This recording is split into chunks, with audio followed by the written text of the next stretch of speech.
fantastic family and a fantastic man. And a friend of mine came up, Elon, and said, I'd like to give the family some kind of help. And I said, he said, do you mind? I said, I don't mind at all. And he wrote out a check for $1 million, gave it to the wife. And, you know, she said, this is really nice, but I'd rather have my husband back, which is no doubt a nice thing for somebody to say, to be honest. She's great. The family is great. And we raised a lot of money for them and for two other gentlemen who are unbelievable people also. They were hit really badly. They thought they were not going to make it, and they did. The doctors in the Butler area, I tell you, they were incredible. They saved the two, and they were really hit tough, both of them, equally. And we thought, my first question was because I heard bullets flying over me. I said, how many people were killed? Because we had a massive crowd there, a tremendous, thousands and thousands of people. And there was no land. I mean, it was all people. So I said, how many people have been killed? Because I knew there were other shots being fired. And they said, we don't know yet, but some people have been badly hurt. And I have to give the Secret Service sniper, they call him, or sharpshooter, but sniper, because he didn't know there was a problem. He's an extraordinary shot, obviously, and he didn't know there was a problem. And he was able to pick it all out within 5 seconds. And he used one bullet from very far away, I guess probably about 400 yards. The shooter was 130, but he was on the... Donald Trump kind of has to go through this and say this stuff, but I still think that they set him up for the smoke and the an assassination gun, attempt. Immediately recognized it, and immediately there took were a lot shot. of choices made that And day. it was one perfect shot from very far away. And if he didn't do that, Elon, he would have... I mean, if he would have, a lot more people could have been badly hurt and killed. So I have to take my hat off to him, because that's also a surreal. You know, he's been with them for 23 years, and he's never had anything like this. And all of a sudden he has to act, and it's a very tough thing to act and to be shooting somebody. But he saw the...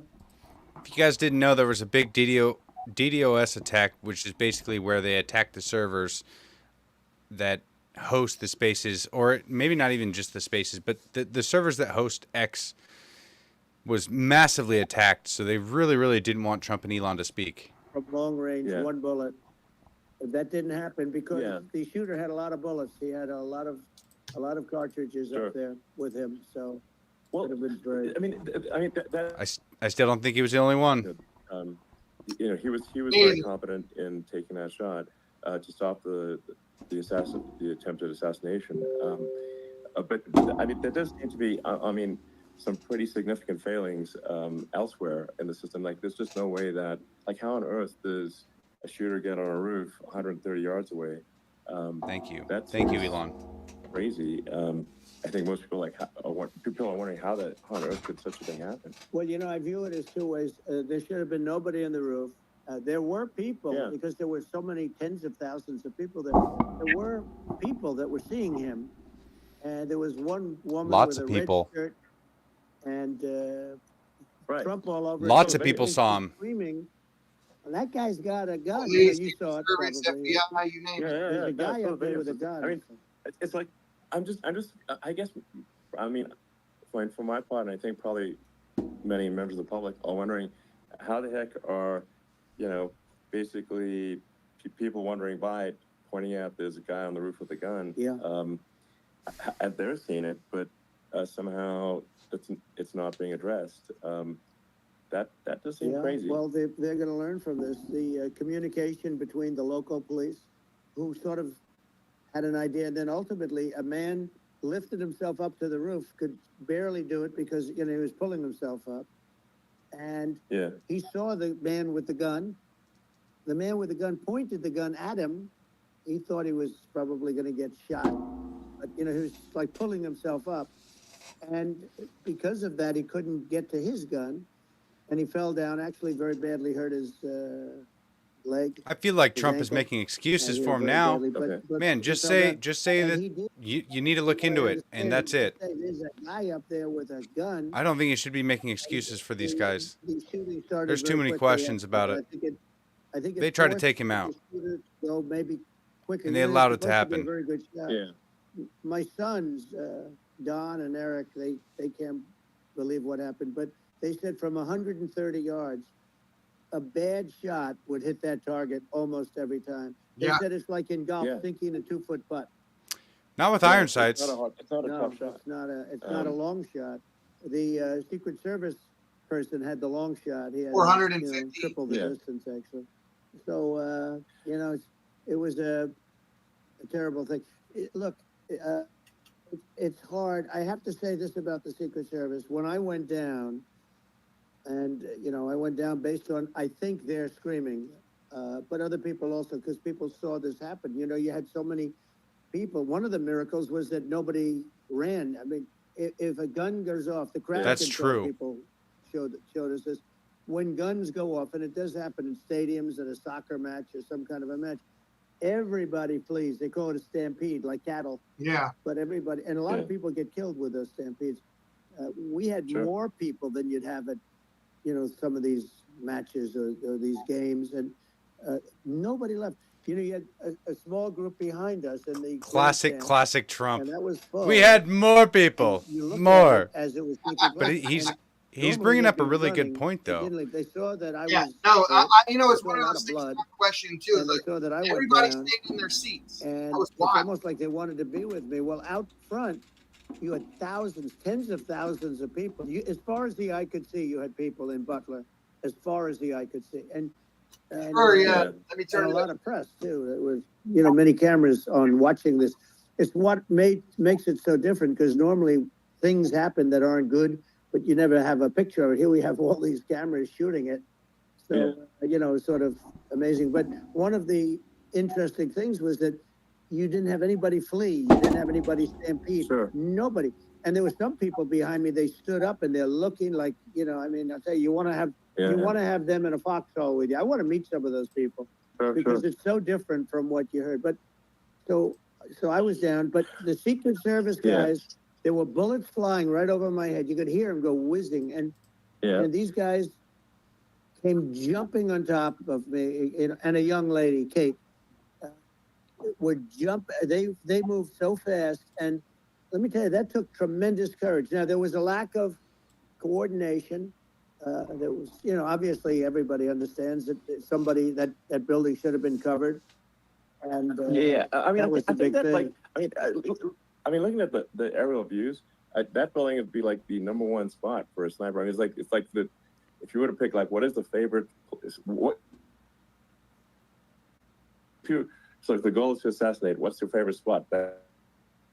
Ask for a better location. It's like no, that would have been this spot. You know what people think is when the local policeman, who, by the way, he really, he did what he was supposed to do. He couldn't hold. It is good that Elon does need to intervene and not let Trump just talk the whole time, because Trump by himself he'll just take over this whole thing, and he'll make it into a political rally. Elon does need to intervene more. I think there's a lot of stuff people want to know outside of what's been asked. Oh no, is it down? It did just go down. Let me see if it's down on my phone, because I was logged into it on my phone. Oh, it kicked me out on my phone. So they took it down. Hold up, not yet. Oh, it's on. It's back on. Give me a second to get reconnected, guys. I don't know what took place, so let's get back into it. It was, it was a very terrible experience. The Butler Hospital, they did such a great job. The doctors were so good. Everybody was so good. There was a mistake.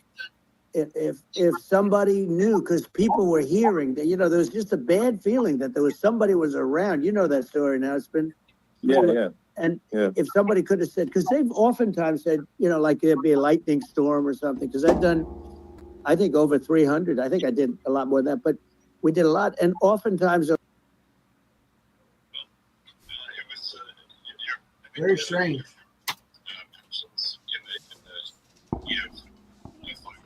It didn't say get hi? coordinated. That was the problem. Everybody say hi to my beautiful wife, it was, Ash. It's Lady I Patriot. think, Hey, it was her. Hold on. Ashton I'm going to and mute they- the president. Hey, it was her birthday yesterday, all right? So happy birthday, gorgeous. Thank you. I gave you guys a shout out yesterday, by the way. Much appreciation. Yeah, I was not on my phone very much. I was not really on Twitter, so No, as you shouldn't have been. yeah, I made a couple posts, but it was like just barely. Okay, let's see if we can get this working here for both of us. But when they were on top of me, covering me, actually, very much covering me, and very bravely, but I wanted to get up. I said, I want to get up, and they wanted, they have everything there. They have. They wanted to stretch it. I didn't like Eddie, to you, stretch. And Eddie, I knew I was you still hit sound here, like but I knew trash. I wasn't hit anywhere else. They felt I was hit someplace else because it was such a lot of blood, and they were sure that I was hit someplace else. And they were saying, "Sir, you were hit more than the ear." I said, "Nope, I was hit in the ear. I want to get up. Let me get up." And so I got up, and the crowd didn't know what to think. I mean, this was so No wonder. and you could see they were confused. They didn't know what to think. And I wanted to know that I was okay. It was very important for me to let them know so that. much worse. And they went wild. You've seen the after. How about now? Good. Couldn't tell when I stood up before the the fist in the air. They didn't know if I was alive. Nobody did. And when I put I feel like Trump has already gone through a lot of this stuff. He did it like right after at the RNC speech. He kind of went through all this, so I don't know why. I mean, I feel like Elon is just hopefully going to be letting him get this out, and then afterwards, like ask him real questions. Because so far it hasn't felt like much. Save your life, really. Was the illegal immigration slide? Maybe this is worth talking about that. it was that slide saved you're your right. life. No, the illegal immigration saved my life. You're right, but it was I had to be at that exact angle. Enough. I mean, that's a great one. saved by illegal immigration. You know the incredible thing though, when you talk about the odds, you had to be exactly at that angle. But the incredible thing is that the chart, I used it less than 20% of the time. It was just a moment. Yeah. It's always on my left, never my right, and it's always at the end of the speech.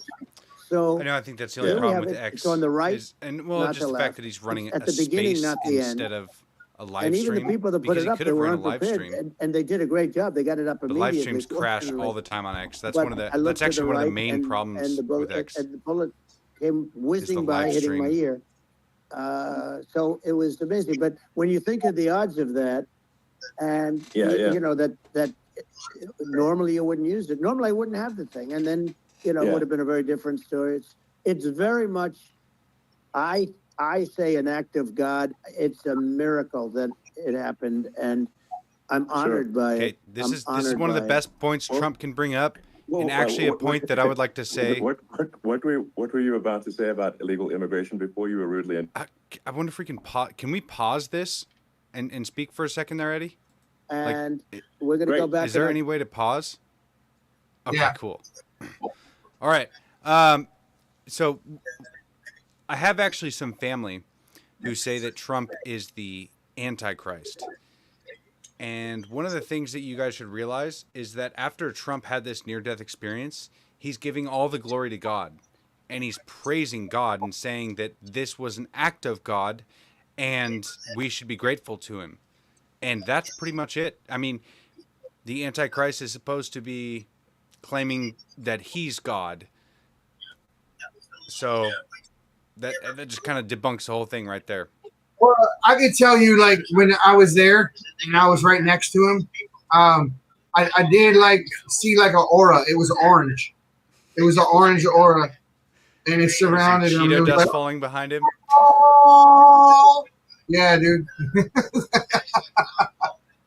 Little orange aura. October, we're all set up, and the people are fantastic in Butler. It's a great area. Great. These are incredible people. Incredible people. Guys like Tom Holman and Brandon Judd from Border Patrol. These are all people that they've been on television. Oh, It's the best two guys numbers had we've them on. ever had. We had so many different Dude, checks. those guys are killing it, man. Release in Mexico, not the United States. no idea what catch you and said. release in the United States. So We had it in Mexico. Two guys had the guys they were just talking about, Brandon Hall, on their podcast. They've interviewed them, like they know them. Those guys get amazing guests. We had so many things. We had things where many people come in there, they have contagious diseases. We had everything passed. If you have a contagious disease, I'm sorry, but we cannot allow you into the country. So we were setting literally records, and all I was doing is showing that, and I use it sometimes, and in this case, I'm glad I used it. I can tell you that, but they were fantastic numbers. But I'm going to sleep with that chart always. I'll be sleeping with that chart. That chart was very important for a lot of reasons. Well, I mean, would it be accurate to say that you're supportive of legal immigration, but we also need to shut down illegal immigration, and especially unvetted illegal immigration, because and that's not the same as saying that everyone who's an illegal immigrant is bad. In fact, I think most people who are illegal immigrants are actually good, but you can't tell the difference unless there's a solid vetting of who comes across the border. I'm playing along. Hold on. Does that actually represent your position? I say it very simply. They have to come in legally. They have to be checked. Yeah. Because look, Kamala was the border czar. Now she's denying it. Everything that I do, she's saying she was strong on the border. We're going to be strong. Well, she doesn't have to say it. She could close it up right now. They could do things right now. It's horrible. I wonder if Trump... No tax on tips and all. I wonder if Trump knows that Kamala just said that she answered a question from whoever was asking her, a reporter, and she said that she's going to end all the detention centers for the illegal immigrants. The criminal aliens in the country. She said on day one she's going to do that, which is aiding and abetting the enemy, in my point of view. That's treason. Really going to go after you, and we're really harassing people horribly. Sounds like Trump doesn't know that. All of a sudden, for politics, she says, she comes out with what I said, which I think is terrible, and I think it's also hitting them very hard. These people are fake. Now they're also saying they did a good job in the border. We had the worst numbers in the history of the world, not of our country. There's never been a country in history that has had a catastrophe like this. We've had, I believe, and I think you believe this too, you hear 12 million, 13. I believe it's over 20 million people came into our country, many coming from jails, from prisons, from mental institutions, or a bigger version of that is insane asylums, and many are terrorists. And I'll tell you what, they're coming not just from South America, they're coming from Africa, they're coming from all over the world. They're coming from Asia, they're coming from the Middle East, they're coming from countries that are stupidly and horribly bombing Israel October 7th. They're coming from all over the world. And you look at, it's so sad October 7th, because it should have never happened. It's so sad when you look at Ukraine. It should have never happened. We have a defective government. These are defective people, and they're not people that should be running it. But where you see it the best is the border. He's coming because you have millions of people coming in a month, and then she gets up and she tries to pretend like she's going to do something. She had 3.5 years. And by the way, they have another 5 months. There it is. Look, they can do something, but they won't do anything. It's all talk. She's incompetent, and he's Is that moonshine? And frankly, It's not I moonshine. think he's more incompetent than he is, and that's saying something. Okay. it literally is. It's No, I think it is essential to have a secure border. I mean, you're really not a country unless you have a secure border, and secure elections. Absolutely, secure elections, and sounds like 3 or 4 drinks, gents. It's essential to have a real border. I was counting the border. We can't function as a country, and our services, our essential services are being overwhelmed in a lot of cities. But as we were talking about earlier, I think having a legal immigration process that is smooth and efficient and done well, and I'm speaking as someone who is a legal immigrant, and like one way to think of it is, who do you want on your team? You gotta, you have to pause while you're doing that, because I can't understand you at all. What I'm saying is that since Woody brought this shit up. He better have a shot glass nearby. I'm not going to be the only one. Take pictures, tweet us, send us proof. Let in people who are going to, be great contributors to our society, our selection process, where, if somebody's, if somebody's like, has a career in theft or robbery, I don't understand what's taken them so long to get here, because we're in such a target-rich environment. I mean, why aren't more people who have a career in, bad things coming here sooner? Because it's a piece of cake to go rob, houses in LA or New York, compared to other parts of the world. And in a lot of places in America, if you try to stop the person who's robbing you, you'll be arrested.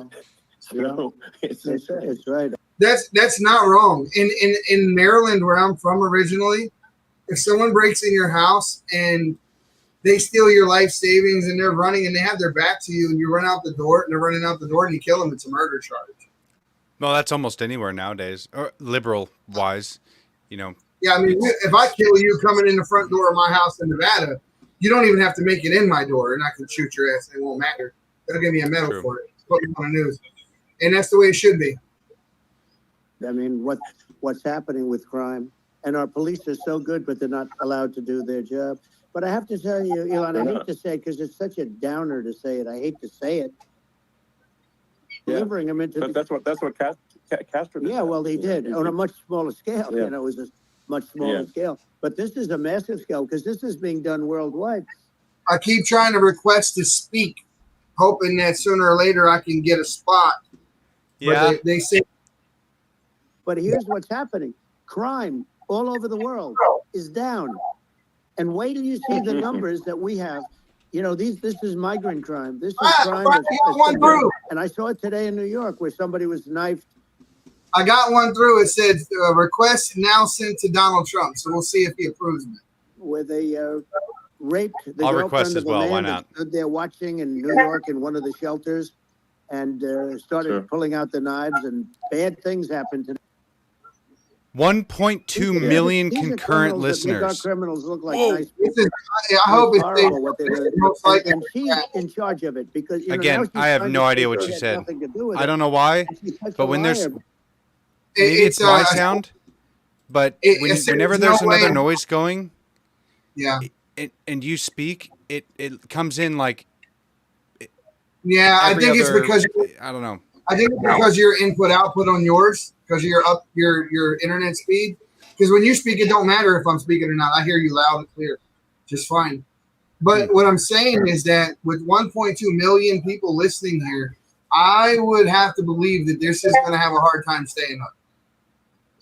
Because she was called the border czar the first day, and it was on the headlines of every newspaper. She's the border czar, and she never even went there. She went to one location which had nothing to do with where the borders are. But if you don't have to call her that, the fact is you could just call her.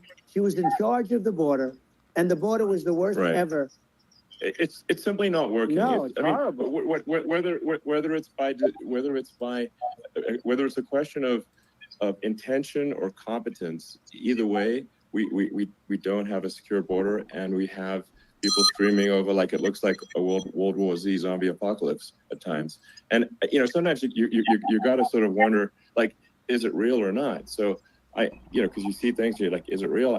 So I went to the border at Eagle Pass and I saw for myself in Texas, and I was like, okay, it's real. I'm like seeing this in real time. I actually posted the video like just live. I just flew there one day and just to see, hey, is this 100%. made up or real? And I'm just seeing people stream across the border. Thanks, and Brutus. And I have to say, at least the people I saw did not look friendly. I hope you guys can still hear me. Is my mic still working, or am I muted? These people look friendly. I don't look super friendly. Because I requested to speak. Elon would not be the same man if he had to walk across the street and look these people in the eye. These are rough people. I don't know. We'll see. Really rough people coming across, and I know rough people, and these are people that we don't want in our country. And the caravans are coming in, and they're putting, and who's doing this are the heads of the countries. And You would be doing Yeah. it, and so would I. And everyone would say, "Oh, what a terrible thing to say."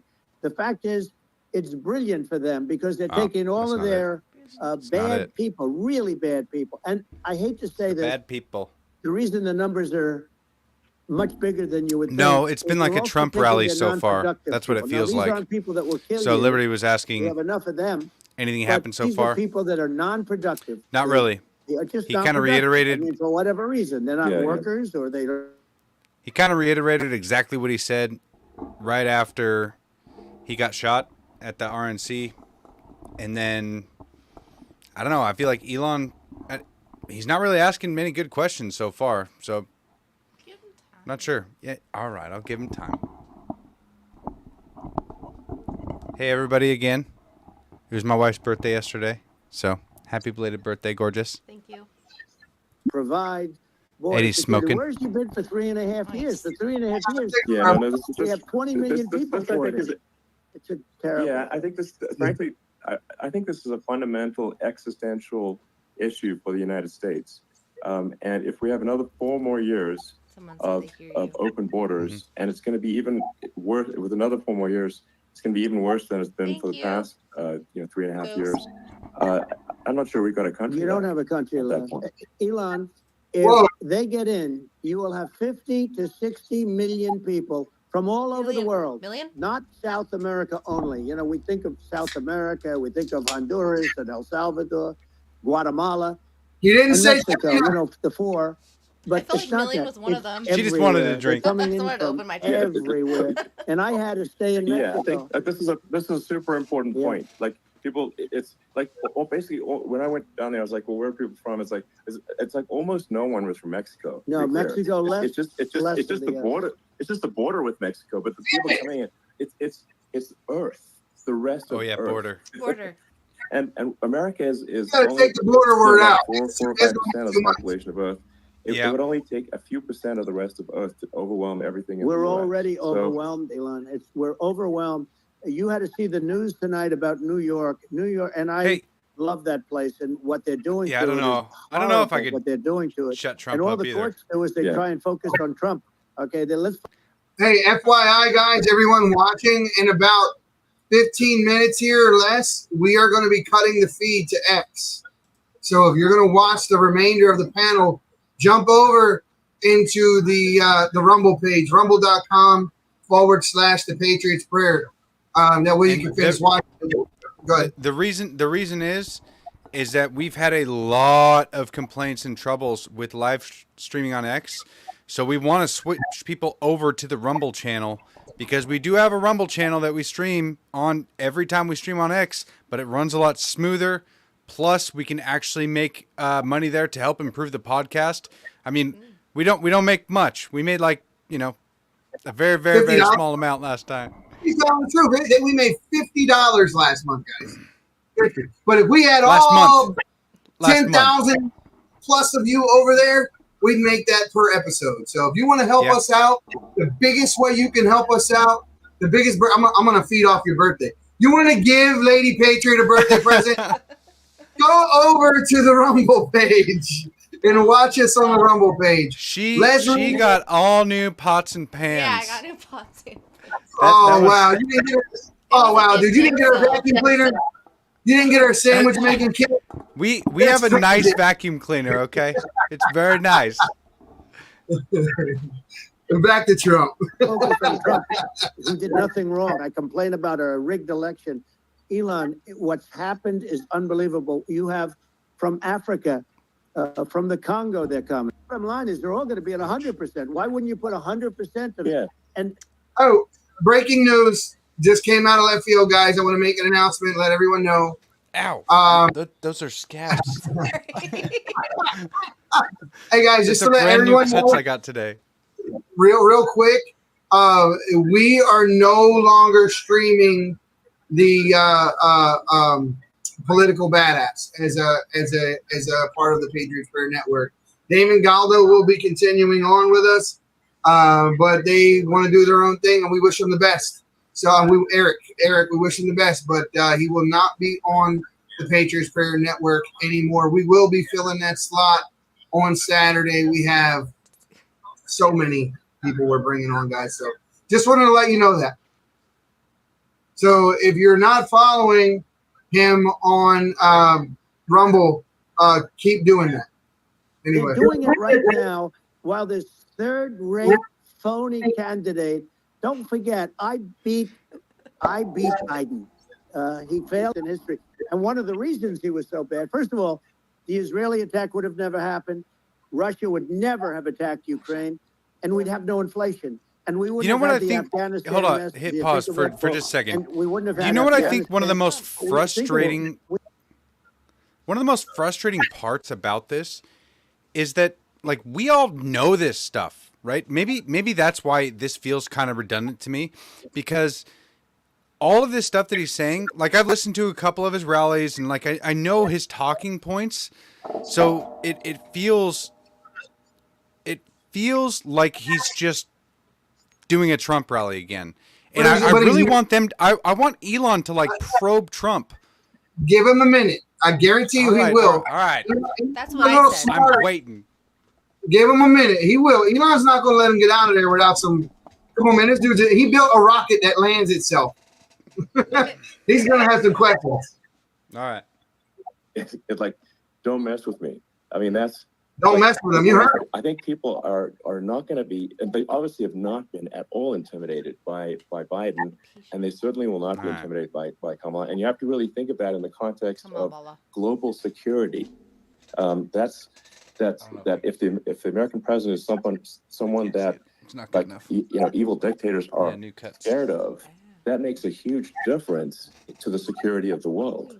So I had a good relationship with Putin, despite the Russia hoax that lasted for over 2 years. Just a hoax created by Hillary Clinton and was that a word? Shifty bad people, just sick people. It should be. I mean, Schiff, he's going to end up probably being a senator. I think it's China. It's hard to believe. The whole thing is hard to believe. Border tax, China, and fake. They put our country in danger with that stuff, too. They actually, when they make up stories, and you have to fight your way out of it for a long time. But I know Putin very well. I got along with him very well. He respected me, and it's just one of those things. And we would talk a lot about Ukraine. It was the apple of his eye.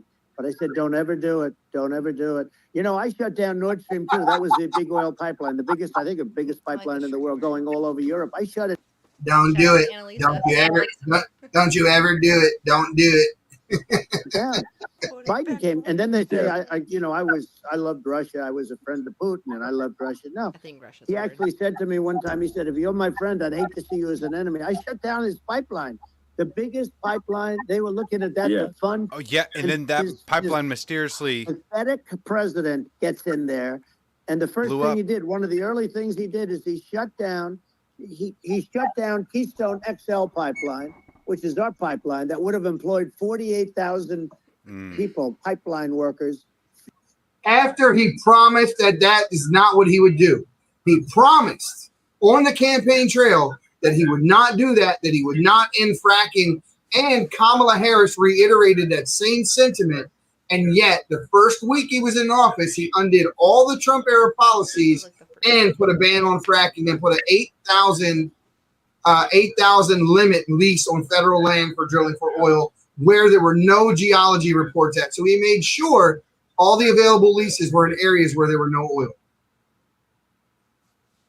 Shuts it down. That was, a massive job that Obama refused to allow. Yeah. I allowed it in my first week because it was jobs. Come on, guys. The president is tough. They will do what they want to do. I know every one of them. And it puts the whole world in danger. Elon, I know every one of them, and I know them well. I know Putin, I know President Xi, I know Kim Jong-un of North Korea. I know every one of them. And let me tell you, people say, oh, this is terrible. He said, I'm not saying anything good or bad. They're at the top of their game. They're tough. They're smart. Oh, they're going to come for that. They're going to protect their country. Whether they love their country, they probably do. It's just a different form of love, but they're going to protect their country. They're going to say he just complimented them. But these are tough people at the top of their game.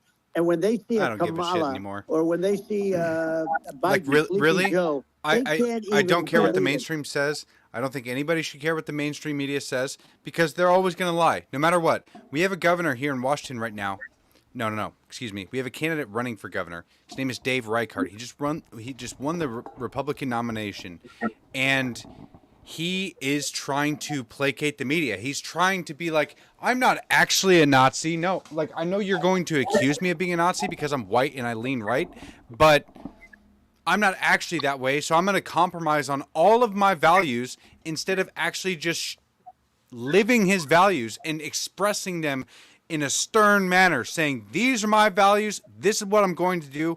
If you don't like that, too bad. But if you say that I'm doing the opposite, then everybody will see that it is a clear and absolute lie.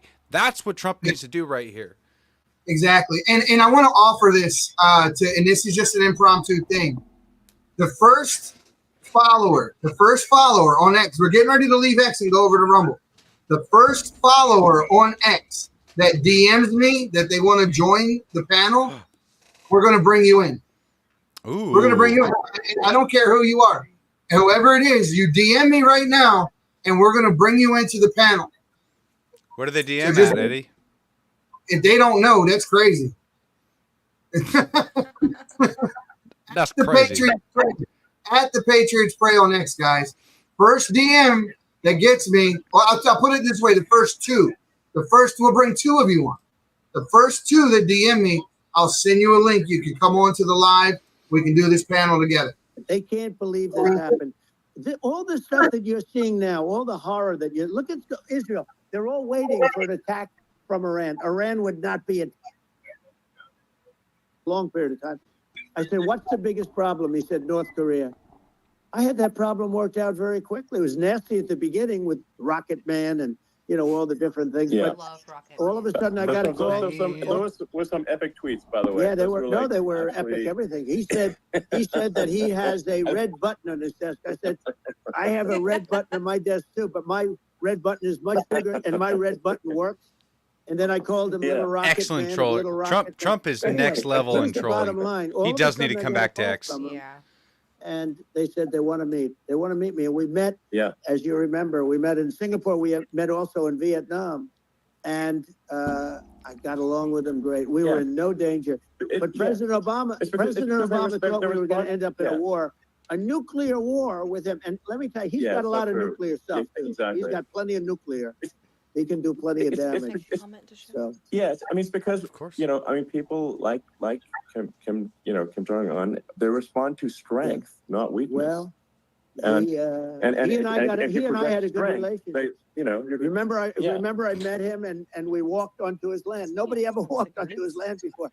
I walked onto. I wouldn't say let's bring up Secret Service again. I wouldn't say they were thrilled when I did that. I walked onto his land, and it was an amazing period. But we were not in danger with him because of me. I always say that we have enemies on the outside and we have enemies on the inside. We have some really bad people in our government and people that are controlling of the people. I mean, I'd mention names, but I really don't want to give them the credit. But we have some really bad, and I say they're more dangerous than Russia and China. If you have there it is, China. A president that gets it. Drink. We are not in danger from those countries because they need us and they need our help. I mean, we forced Obama, if you think about it, Obama and Biden, and Bush to a certain extent, in all fairness, forced Russia and China together. And if you're a history student, the first thing you learn is you cannot let China align. But then they also got, if you take a look. This is my wife, Ashley. I can't wait to meet you guys in person, Friday night. It's happening. Yes. So guys, listen, we're going to be doing the Damon Galdo show in place of the other one. And Damon's going to be doing his own podcast with the Patriots Network. Is he coming down to the Old State Saloon this weekend? Yes, I am. All right, cool. Will be there. All right, we will see you and meet you in person. Hey guys, before we leave off of X, because we're about to head over to Rumble, you can watch exclusively over there at rumble.com/The Patriots Prayer. If you can, tune in this weekend. We will be going live on Saturday night. We will be live in person at the Old State Saloon in Eagle, Idaho. And I have another podcast there. We'll be having live speakers, and Eddie has another announcement. So on that weekend, we are going to be filming the first ever. This weekend we'll be filming the very first ever Conserve the Culture podcast with Michaela Montgomery. So it's going to be the first one ever that we're going to film from there. So guys, look out for that. Just so you know, and everyone knows. Forget. I'll tell it. Michaela Montgomery is going to be going on tour with the Trump campaign. You're going to be seeing her giving speeches at the Trump rallies all over the United States. And you know what else is going to be on her lips at every rally, at every interview, no matter what? The Patriots Prayer. I just got off the phone with her. We jumped right into the live, so I didn't have an opportunity to share all this, but I'm sharing it now. Just going to spray all that on me, huh? And it gets better than that, too. And I got other stuff, good stuff. So we're getting ready to get a good word for me. Tell her to put in, say, hey, if you want a Native American, bring on this guy. He's got awesome hair and a cool truck. Hey, Dan Bongino is going to be having Scott Pressler on tomorrow. So you know, I don't. Oh, cool. Know if you know, yeah, but he's hey, listen, I have Scott Pressler's number. Yeah, we do too. Oh, I'm working on getting him on our network, come on our podcast, multiple podcasts. So, good luck. With that, believe me, him and Maurice hang out with each other. They know each other. They had hair contests. They did. Yeah, this music. I can see the hair contest. Yes, he looks like an avatar. Scott Pressler. He's so tall next to me. And I talked to him. I'm like, he's tall next to everybody. I'm like, I'm short as it is, man. I said, I don't even want to take a picture with you because it makes me look smart. Somebody give me a step stool. He's like interview with. I'm going bald here, and you got this long flowing hair. That's why I grew my hair out, because I'm getting this little cul-de-sac. I grew it out. I'm trying to get like Maurice. I might have braids coming down here. That's one thing that I actually still need to learn. I need to learn how to braid because I don't know if you guys ever met my beautiful wife Heather. I look like a hot mess now. She got back from the gym. Okay. Hi. How are you? Hi, Heather. It's nice to meet you. Good to see you. So listen, we're still waiting. I haven't got the DM yet. The first one who DMs me, the first follower who DMs me, second, actually two. We're going to bring two of you on. DM me, and I'm going to bring you up on the live. You can be in the panel with us. All you got to do is DM me at the Patriots Prayer. What's going on? Leslie, we want you on. Leslie, DM me. I'm sending you a link. Leslie, you got to come on. That's who I want on here. I want Leslie on. This is our bouncer. Leslie, you got to come on. I'm going to DM you right now. I'm going to DM you the link. So here we go. Let me put this back on. That's, they call it the access of evil. In the old days, you had the access of evil. Here we have a modern day access of evil. These are powerful because they don't have enough money to buy groceries. The inflation has killed them. Food prices are up 50, 60, even 100% in some cases.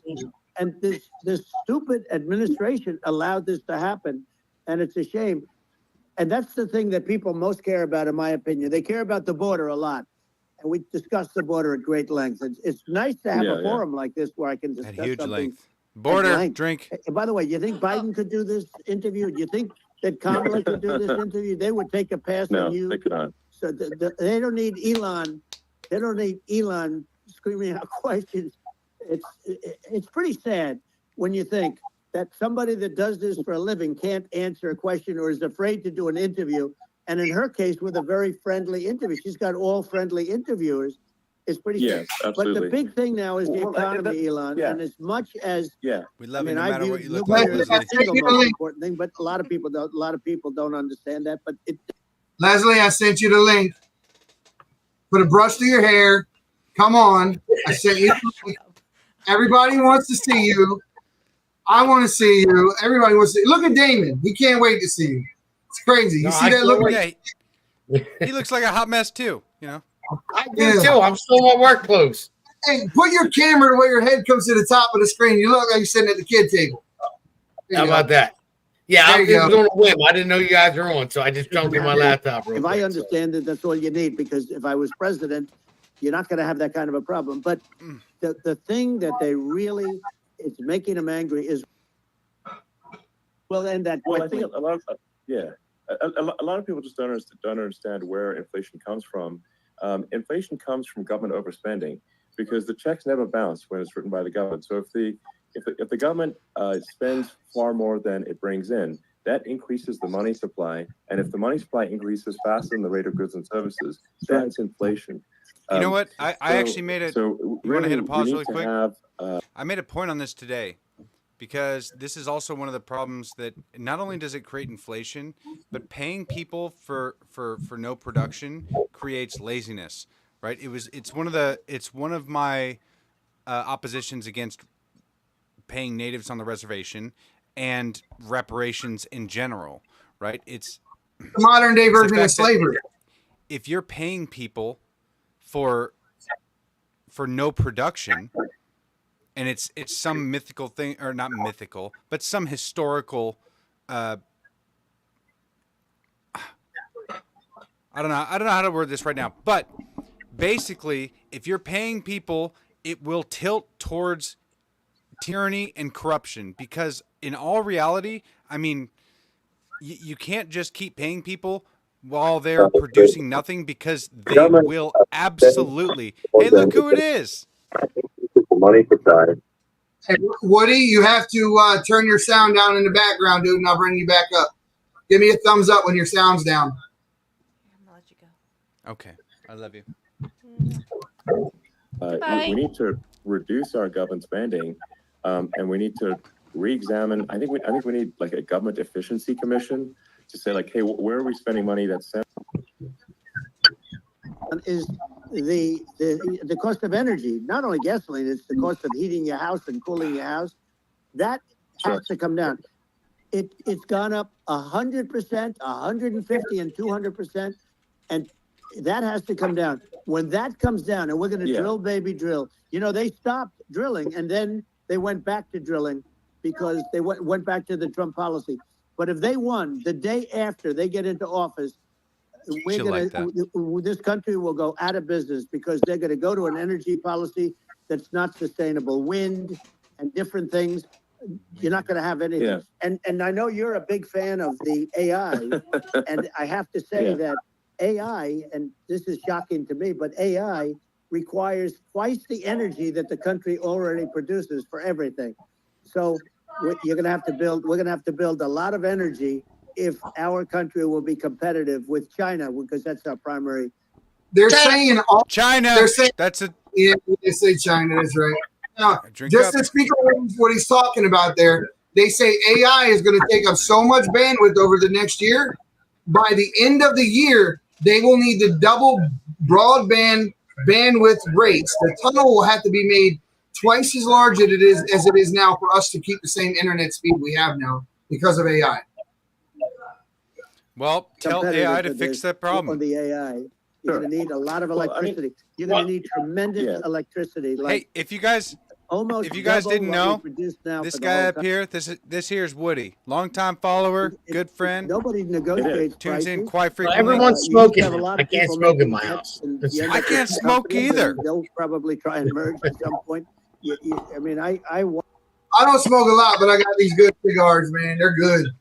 And hey, I'm looking at it right now. I'm like, man, now I want one. No, I love cigars. Like Air Force One. One of the first documents they asked me to sign, a general I said, "Sir, will you please sign this document?" What is it? Eddie, I just sent over the rough draft of my speech for Idaho. We'll get it. Maurice and I have to get together on ours, which is basically I just sent it to you. Take a look at it. I got to edit a little bit more, but I pretty much finished it tonight. But I'm always open for criticism. So if you guys want to look at it, I want to have I want to name everybody in the podcast too. So I don't have everybody's names of podcasts like last and all that, but I want to throw that in there too and edit it a little bit. But I finally got it together in the direction I was going. Here's what's going to happen real quick. I'm going to get back to this. So we're going to be doing the first ever conservative culture podcast from Eagle, Idaho, from the Old State Saloon, and then thereafter, Michaela's coming back to my house after. It's going to be sitting right here. We're going to be doing a side-by-side podcast, her and I. Beyond that, Ann Funder is doing a thing for Moms for Liberty on Wednesday, and she's going to be our Johnny on the spot at the Moms for Gala. She's going to cover that for us, and she's going to be coming on to introduce herself to the Patriot Prayer family on Wednesday, so look out for that. Madeline Brain's not going to be far from her. We already have tentacles into the Trump campaign. We're already trying to work out the details for our Trump interview, guys. That's going to happen. All you day ones right now that are here for the Patriots Prayer Network, you're going to be able to say a month or two from now that I've been following those guys since before they were as big as they are, and it's getting ready to happen, guys. We're going to kick the door down. So all the guys that, you know, for the guys that didn't believe in the dream, didn't believe in the vision of what we're doing, and jumped ship early, and you know, as far back as 3-4 years ago, every one of you guys, dude, you fucked up. Sorry. And the price was $5.7 billion for 2 planes. Now, now they're highly sophisticated. Congratulations. This is very good. I mean, it's great. It's and you're an interesting character. You know, the new head of a place called Argentina, and he's a big, you know, he's great. And he's a big MAGA fan, you know that. He ran on MAGA. And he took it to an extreme, too. He ran on MAGA, and I hear he's doing really a terrific job. It's called Make Argentina Great Again. It worked out perfectly. He came in, he bought a lot of hats, he bought everything. But he's doing a big job. He really cut. And I'm hearing they're starting to do pretty well. Inflation's getting down. You know, they had like 2,000%. Exactly. They had inflation like not normal inflation. They had the real deal. But we're have that pretty soon. We have the worst inflation we've had in 100 years. They say it's 48 years. I don't believe. We're getting ready to cut the link to X right now. So, guys, thepatriotsprayer.com. Excuse me, rumble.com/the Patriots Prayer. Come join us on Rumble. Rumble.com/the Patriots Prayer. Believe it. I think we have the worst. They don't include a lot of the items that should be included, you know. Yeah. Well, it's just from government oversight. That's better. Prosperity. But it's also a lesson for the United States, which is that I'm still waiting for an in-depth conversation here. You know, in the 30s, 40s, and because of bad government policy, it ruined the country. And if you take Venezuela, for example, Venezuela should be incredibly prosperous. They have, you know, phenomenal reserves of everything, oil, everything, and it should be prosperous. But if the government's wrong, it impoverishes the people. And so I think we should not be complacent in the United States and thinking that and taking our prosperity for granted, because if with bad government policy, we can run the country into the ground. And that's just something people should bear in mind. Don't take prosperity for granted. Well, think of education. So we're ranked at the bottom of every list of the top 40. We're ranked number 40, number 38. Norway, Switzerland, Sweden, different countries are ranked good. Actually, China's pretty close to the top. They're a top 6 or 7. But we're ranked at the bottom, almost at the bottom, 38, 39, 40. In other words, horrible. And yet we spend more per pupil than any other country in the world. So we spend more. And what I'm going to do, one of the first acts, and this is where I need an Elon Musk. I need somebody that has a lot of strength and courage. He's going to bring on Elon Musk? I want to close up Department of Education. Is this a job interview for Elon Musk? Where states like Iowa, where states like Idaho. I doubt it. I don't think Elon's interested in getting. He's involved in politics as far as I think he wants to go. Newsom, the governor of California. That's probably true. He's terrible. He does a terrible job. So he's not going to do great with education. But of the 50, I would bet that 35 would do great, and 15 of them, or 20 of them, will be as good as Norway. You know, Norway is considered great. You can name them. I mean, they're so good. Some of these countries are so good. But if you go into some of these really well-run states, we have states that don't know what debt is. We have states that have low taxes, no debt, everybody working. They're really well-run. Sure. And maybe they have certain advantages in terms of location, in terms of, the land or the sun. the sun and the water and the whole thing. You know, there are a lot of advantages that some people. Hold up. If you moved, what was he saying? I didn't understand that. He said the He sun. said the land, in the terms sun, of and the water. is he talking about like the farming? No, he's just talking about how some states having, sunshine and he's just talking about the way the states are set up. Well, no, he was talking about debt. He was saying that some states don't know debt because of the sunshine and the water. I don't know what the heck he was talking about there. I think he's talking about energy too. That's what I got. I barely caught. Oh, okay. Caught it, Okay. I think he's talking about energy. So he's trying to bring up like solar panels and shit. For yeah, Elon. I just caught it. It'll be a pretty bad. Caught a little bit of it. Yeah, but I'm guessing that's where. All right, let's get back to it. Yeah. You'll have some of these states. I'll bet you'd have 30, 35 states. He's a real loser. But some of these places are just I love this dude. run. But almost going to force them to run better. And they won't do good at initially, but you're not going to do worse than you're doing right now. Hi. The cost, you would cut your cost by What's up, little man? 50 or 60%. Don't worry about the song down there. They'll have the dance party. All right, well, we're listening to this. All right, He's awesome, man. Sure, Right? yeah. No, I mean, How you doing, little dude? I mean, some of these governors are doing so badly. Hey, little man. They get so many people moving out of their state. They should get U-Haul Salesman of the Year award because they're driving so much U-Haul. It's actually amazing. People moving out. Isn't it amazing to you as a businessman that they can even survive? Like Illinois, so many people are leaving, and you wonder, how do they survive? I mean, how do they survive? I saw where you left California, and you moved to Texas. If you're not posting in this X with 55 million people in the X, in this space, you're crazy. Go there, sign into it, and start posting. I got like thousands of hits off of just a few things that I'm posting. Does a great job. But watch me get blurry because my internet's gonna fucking fall apart as soon as I do this. Do it on your phone. Company just left. That's worse. All right, so the sheriff from here posted on my ex. You wonder, how do they continue to just go on?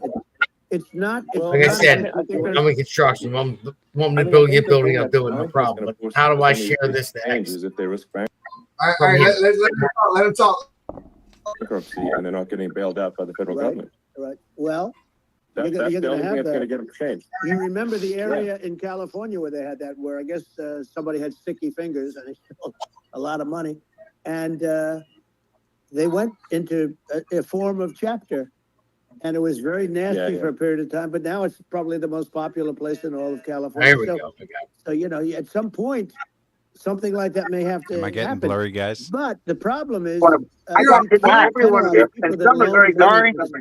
when you have incompetent people like a Pritzker. Look, the family didn't want him in the family business, and then he ends up being governor of Illinois. So what is he going to be? Is he going to be a great governor?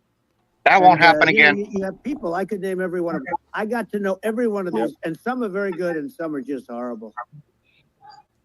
Well, I think that the larger point here, too, as you're saying, like a lot of people are concerned about the economy, a lot of people are concerned about inflation, and inflation is effectively a tax on people that save money, and for people that are working day to day, it's just a form of taxation, and if we can solve the government spending problem, we'll solve the inflation problem, which means people will have a better standard of living, and that's a really big deal. Well, the people that got hurt worst are the people that did it the way they were taught to do it all through, their younger life and their young life and their whole life. The people that saved money and then they got no interest on their money and inflation destroyed them. And frankly, they were almost better off if they didn't do anything like that. I mean, those people have been absolutely decimated. It's $12 for a number 5 at Taco Bell right now. Get the prices down. When I look at bacon costing Hey, Andy, I just added 2 things to it. I don't know. Let me know if I did some of wrong the food products in grocery stores, people go, they can't believe it.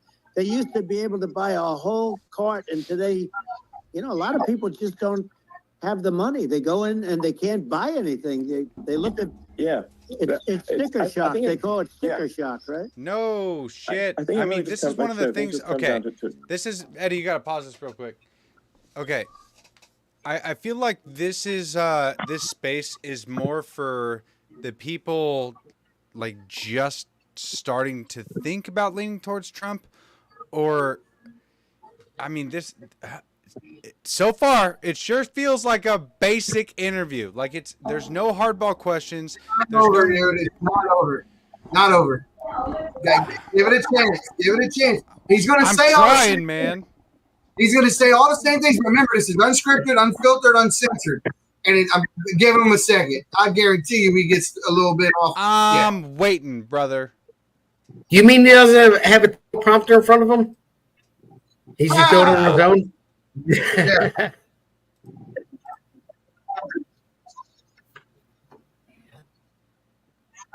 I haven't broke this out in a while. I'm admiring it. 14 inches of Damascus steel. What is that? What you got there? Got a sword. We had the best economy ever, maybe in the world. And then what happened is COVID came in. $115 with veteran discount. And nobody knew what it was. And I always say I got good marks on economy, good marks on military. We knocked out ISIS. We did so many different things. We rebuilt. But, I never got the credit that we really deserved on what we did with COVID. We never got the credit. But had that not happened, a gift from China, from Wuhan, came in from Wuhan, the Wuhan labs, and I always said it, and it turned out to be right. But had that not happened, we were set to start reducing debt. We were going to reduce taxes further. I gave the largest tax cuts, and we were going to reduce taxes still further for middle-income people, not only businesses. But we did it for businesses because they're the ones that's why we had the great job numbers. But we were set to really start reducing debt. And, we're sitting on the biggest pile of liquid gold anywhere in the world, bigger than Saudi Arabia, bigger than Russia. And we were going to drill, and we were going to make so much money. We were going to supply Europe with oil. I had stopped the Russian pipeline, and we were going to supply them with oil and gas. We were going to make a fortune. And then COVID came in, and we really had to divert. Then what happened is when they came in, we kept a lot of businesses alive. If I didn't do what we did, we would have had a 1929 type depression. But the problem is when Biden came in, he got trillions of dollars and just started spending it stupidly. You didn't need it anymore. We got over that bad period where everybody was dying and feeling, it was just not a good period. Interestingly, during his administration, many more people died during his administration of COVID than during my administration, and we really got the brunt of it. True. But people don't realize more people died during his administration than ours. But it diverted us from doing what I wanted to do. But we had the greatest for, almost 3 years. We had the great, and you know that probably better than anybody. So many of your friends said to me, the best years we've ever had in business were during the Trump years. I made $2,000 a month that I put in the bank during Trump when I was with this company. Incredible. I've been flatlined ever since. Diploma young people that graduated from the best colleges, from MIT, from the Wharton School, from all of the great colleges, Harvard. They were doing better, and people without a diploma were doing better, and everybody was happy. And then COVID came, and we had the problem is they spent trillions and trillions of dollars. They wasted. They shouldn't have taken any money, and we wouldn't be having inflation right now, which is killing our country. Yeah. The only country that took a worse hit than us is Italy. They lost like 1 million people, and that's what do they have? Oil and gas, because they're like I don't even think Italy's as big as Texas. People would assume, because my views are actually pretty, I think, moderate in this regard, which is that I don't think we should vilify the oil and gas industry and the people that have worked very hard in those industries to provide the necessary energy to support the economy. And if we were to stop using oil and gas right now, we would all be starving, and the economy would collapse. Yeah. So it's I don't think it's right to sort of vilify the oil and gas industry, and the world has a certain demand for oil and gas, and it's probably better if the United States provides that than some other countries, and it would help with prosperity in the U.S. And at the same time, obviously, my view is like we do over time want to move to a sustainable energy economy, because eventually you do run out of. I mean, you run out of oil and gas. It's not there. It's not infinite. And there is some risk. I think the risk is not as high as a lot of people say it is with respect to global warming. But I think if you just keep increasing the parts per million in the atmosphere long enough, eventually it actually simply gets uncomfortable to breathe. People don't realize this. If you go past 1,000 parts per million of CO2, you start getting headaches and nausea. And so it kills plants. We're now in the sort of 400 range. We're adding, I think, about roughly 2 parts per million per year. So, I mean, it still gives us. Can we pause it right there? Still have quite a bit of time. But so that. No, what I would say, the fact that Elon Musk and Donald Trump are talking to each other right now. Now, Donald Trump wants to drill, baby, drill. Elon Musk wants to go, obviously as on Tesla. And he wants to have, battery operated cars. He wants to go that route. But Elon Musk is smart enough to know that our electric grid cannot sustain at this point. But I think what everyone realizes is that, okay, do we want cleaner energy? Yes, we do. But we can't do it in a short period of time. Elon Musk, the richest man in the world, knows that. And he's backing the guy, Donald Trump, that wants to drill for oil.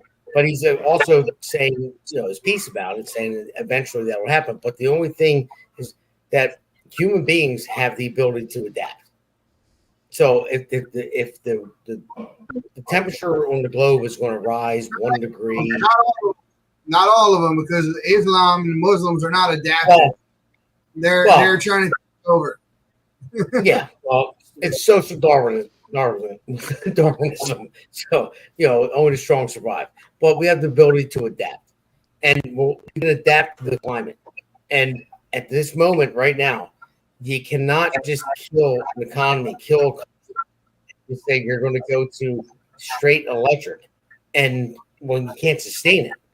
So, but they're going from one monster to the other. If you kill out the oil industry and you put all your eggs in the basket of electronics, what you're doing is you're submitting to China, because they are the ones with all of the material necessary. Of course, yes.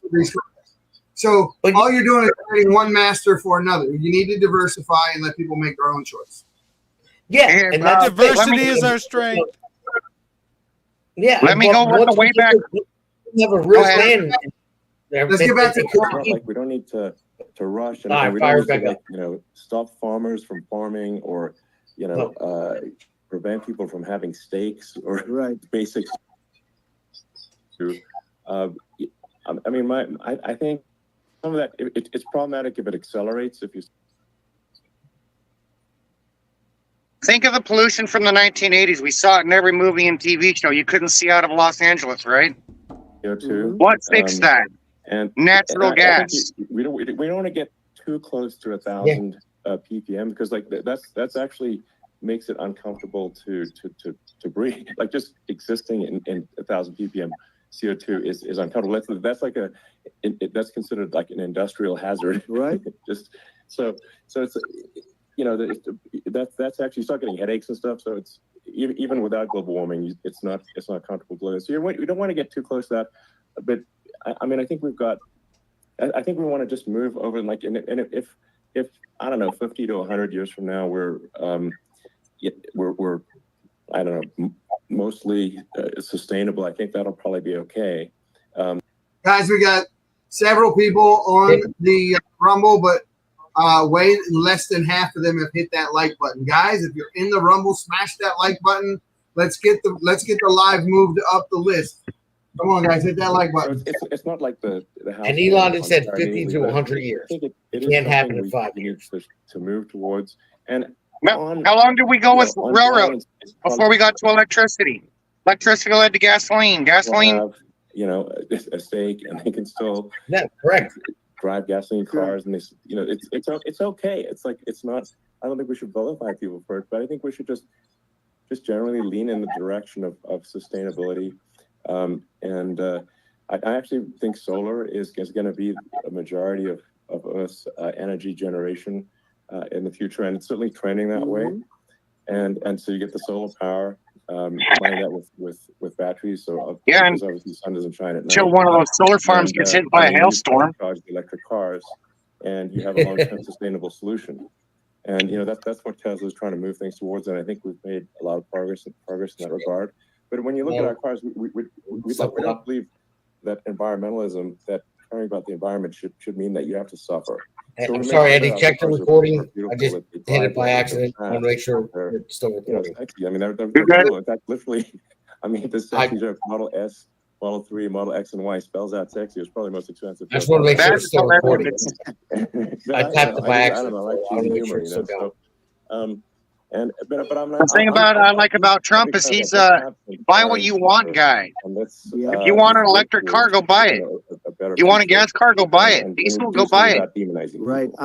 Yeah, okay. it's your choice. It's very interesting. You your use choice the to word do global warming, and what you want. That's called the free market. Because you have some places that And that's why I like Elon Musk and how he's teaming up with Trump. with the word Because global Elon warming. Musk, Not every place is warming. Some places Try to hold your comments until we hit a spot where we pause. are going the opposite direction. Gotcha. But Eddie, I don't know if you heard me. waiting for you to I come up with moved my mouse over. I panels on the roof. tapped the recording button. I want to make sure it's still recording. I'll make sure I didn't shut it off. You're good. So your cars and on the trunks of the cars, and it just seems like something that at some point you will come up with. I'm sure you'll be the first, but it would seem that a solar panel on the roofs, on flat surfaces, on certain surfaces might be good. Yeah. At least in certain areas of the country where you have the world where you have the sun. But I would think, and I have no idea because that's not my world, but I would think that this would be something that would be interesting. But the one thing that I don't understand is that people talk about global warming or they talk about climate change, but they never talk about nuclear warming. And to me, that's an immediate problem. Really? Because you have, as I said, 5 countries where you have major nuclear and probably some others are getting there, and that's very dangerous. That's where you need a strong American president, because you don't want to have this proliferation. Oh, he's using the word you have 5 countries figuratively. And getting more. China is much less than us right now, but they're going to catch us sooner than people think. They're way lower. Russia and us are number 1, and we're sort of tied. And China is far behind, but they're developing at a level that you're not surprised to hear very fast. They'll end up catching up, maybe even surpassing. But to me, the biggest problem is not climate change. It's not, and everything's a problem, but it's degrees. To me, the big problem is the nuclear power. The power of nuclear is so great. And when I talk about I'll prevent World War III, I will. But the truth is that you have to, because this is no longer army tanks going back and forth and shooting at each other. This is a level of destruction and power that nobody's ever seen before. Yeah, and actually, there's the bad side of nuclear, which is a nuclear war, very bad side. But there's also, I think, nuclear electricity generation is underrated. You're right. And it's actually, people have this fear of nuclear electricity generation, but it's actually one of the safest forms of electricity generation. It's just a huge misunderstanding. And he's not lying. Nuclear power could replace coal. It could replace electric. It could replace fossil fuels. It really could, and it could be cheaper. Yes. For everyone involved. For everyone involved. So to hear him talking about this should really quiet down all the climate alarmists out there that have been yelling the same thing for years. But now that Trump is saying it, I wonder if they're going to change course, because they can't like it if Trump likes it, right? We haven't built a nuclear power plant since the 70s. I'm not going to try to pick on coal mining, but just any kind of mining operation.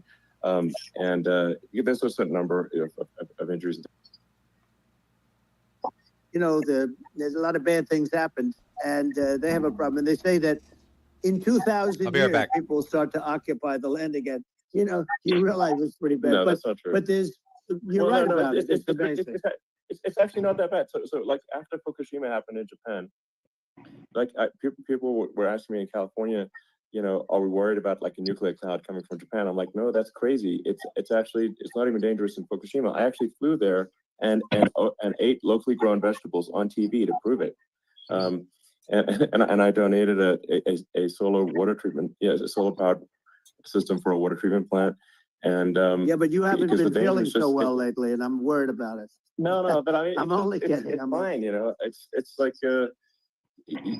Hiroshima and Nagasaki were bombed, but now they're like full cities again. So right. it's really not something that That's right. So it's not as scary as people think, basically. But let's see. I mean, there's some other. It's just a sunburn afterwards. Like lawfare. I think we need to be concerned about what they've done to this country. Obviously. Yeah. Well, we just won the big case in Florida.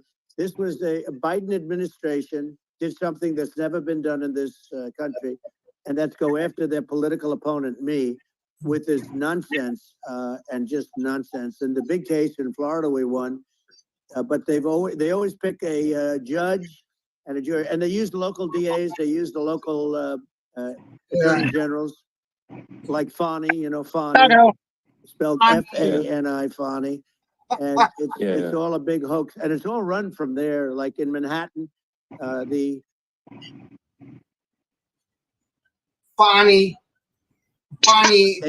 Will Tisha James deal was run by a person from the Department of Justice, Biden. They've never done this before, and they set up a very bad precedent. It's called lawfare, warfare. It's a terrible thing, and never happened in our country. It does happen in banana republics and third world countries, but it's never happened. And the incredible thing is it actually drove my numbers up because people see, fortunately I have a platform like you, or, in all fairness, like a conversation like this, where I can talk about it and people understand. I mean, you fight for election integrity and you end up getting indicted because you're fighting for election integrity. And when the day comes that you can't fight for election integrity, you don't have a country anymore. So what happens is they went after their political opponent, me. Now Biden's, close to vegetable stage, in my opinion. Okay. I looked at him today on the beach and I said, why would anybody allow him? The guy could barely walk. Why would anybody allow him? Does he have a political advisor that thinks this looks good? He thinks this looks good because it looks so bad, and it's ridiculous. I mean, and he's been doing that for a long time. He can't lift the chair. The chair weighs about 3 ounces. It's meant for children and old people to lift. And he can't lift it. The whole thing is crazy. The shot was fired. It's really, like, we just don't have a president. You don't have a president, and she's going to be worse than him because she is a San Francisco liberal who destroyed San Francisco. And then as Attorney General, I know he did that hand motion in the interview. You talk about location, and we're talking about the sun and the water and all. There's nothing better than California. She has destroyed that. She was the original DA. She was the original in San Francisco. She was the original Attorney General in California. What she has done to California is, well, you know better than I do. You just left California for a lot of those reasons. I was about to say. And what she's done with crime, with cashless bail, where you kill somebody. I mean, we have states there, you kill somebody and they let you out right away. I mean, you don't have to even put up, and then they never find the people unless they kill again, and then they let them out again. Our country is becoming a very dangerous place. And she is a radical left San Francisco liberal, and now she's trying to protect. Now she's looking like she wants to be more Trump than Trump, if that's possible. I don't think it's possible. But she wants to be more Trump than Trump. Yeah. I want a wall. I think that's double Trump. She wants to release all the prisoners that are in detention. That's a double make commercial right there. Right.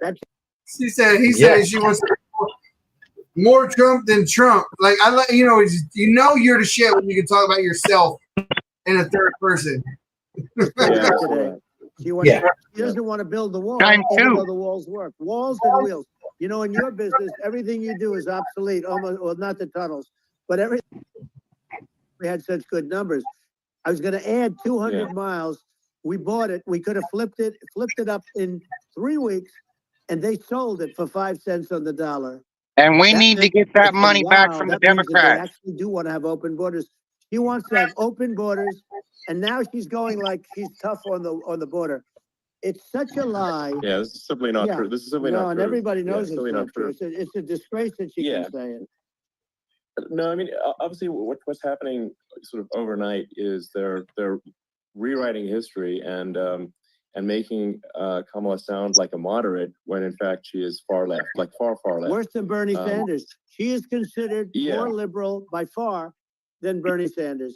She's a radical left lunatic, and if she's going to be our president, very quickly you're not going to have a country anymore. And she'll go back to all of the things that she believes in. She believes in defunding the police. She believes in no fracking, zero.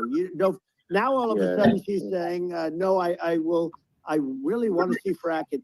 If they got in, the day she got in, she'll end fracking. And by the way, if people didn't think that, the lunatics that really believe in that, they won't vote for her. You know, like the Palestinians and Israel. She is so anti-Israel, and she's bad for both. Biden actually did something that was impossible. Both sides hate him. You know, I think Maurice left. That was a hard thing to do. Unification. Yeah, no. I mean, Netanyahu came to give a talk to a joint Senate and House sitting, and I was there, and Kamala stood him up. You know, what does that say? I think it's highly disrespectful. And I say, if you're a Jewish person, or if you believe in Israel, if you're a person that, you know, is a very pro-Israel, if you vote for her, it's worse than Biden, and Biden was bad. But if you vote for her, you ought to have your head examined. And you see tonight, I mean, as we're doing this, I'm seeing reports coming that they expect an attack tonight or tomorrow from hundreds and maybe thousands of rockets. You know, their Iron Dome, as they call it, as we all call it, but their shield that they build, that can be swamped. We'll use the term that's appropriate, swamped. But they swamp it by shooting enough missiles. You know this better than anybody. By shooting enough missiles, they can't defend themselves. You know, they just obliterate the whole place. And that's what some people think they're looking to do. And we have no leadership. There's no respect for the United States of America with these people. And I'm telling you, she'll be worse than him, because she's a believer in being radical left, and he wasn't. I think you're right. I mean, you really, it's important for the public that maybe listen to this to look at Kamala's track record, you know, before the last month, and say, is that a track record you agree with? And I think if you're an independent moderate, you definitely would not agree with it, because it is her behavior has been far left, and we're seeing just an overnight propaganda attempt to rewrite history and make it sound like Kamala's moderate when she in fact is not moderate. That's exactly her running mate approved, signed into legislation, tampons in boys' bathrooms. Okay, now that's all I have to hear. Tampons in boys' bathrooms. And that means because my 6-year-old son needs that in his bathroom. She picked this guy because he was the closest to her. A lot of people thought she'd pick sort of the opposite, but she picked an anti-Israel radical left person. But she is far worse, they say, than Bernie Sanders. If we have her as a president, if we have a Democrat at this moment as a president, I don't think our country can survive. I think it's a massive. I think we're in massive trouble, frankly, with the Kamala administration, and that's my honest opinion. And I think really it's essential that you win for the good of the country this election. And I mean that's understating my opinion. Now you know you may have seen this, but I got a letter from the EU Commission, saying, to not have disinformation on during this discussion that we're having, and there's a lot of attempts to do censorship and to force censorship even on Americans from other countries, and what do you think about that? Well, I know the European Union very well. They take great advantage of the United States in trade, as you know.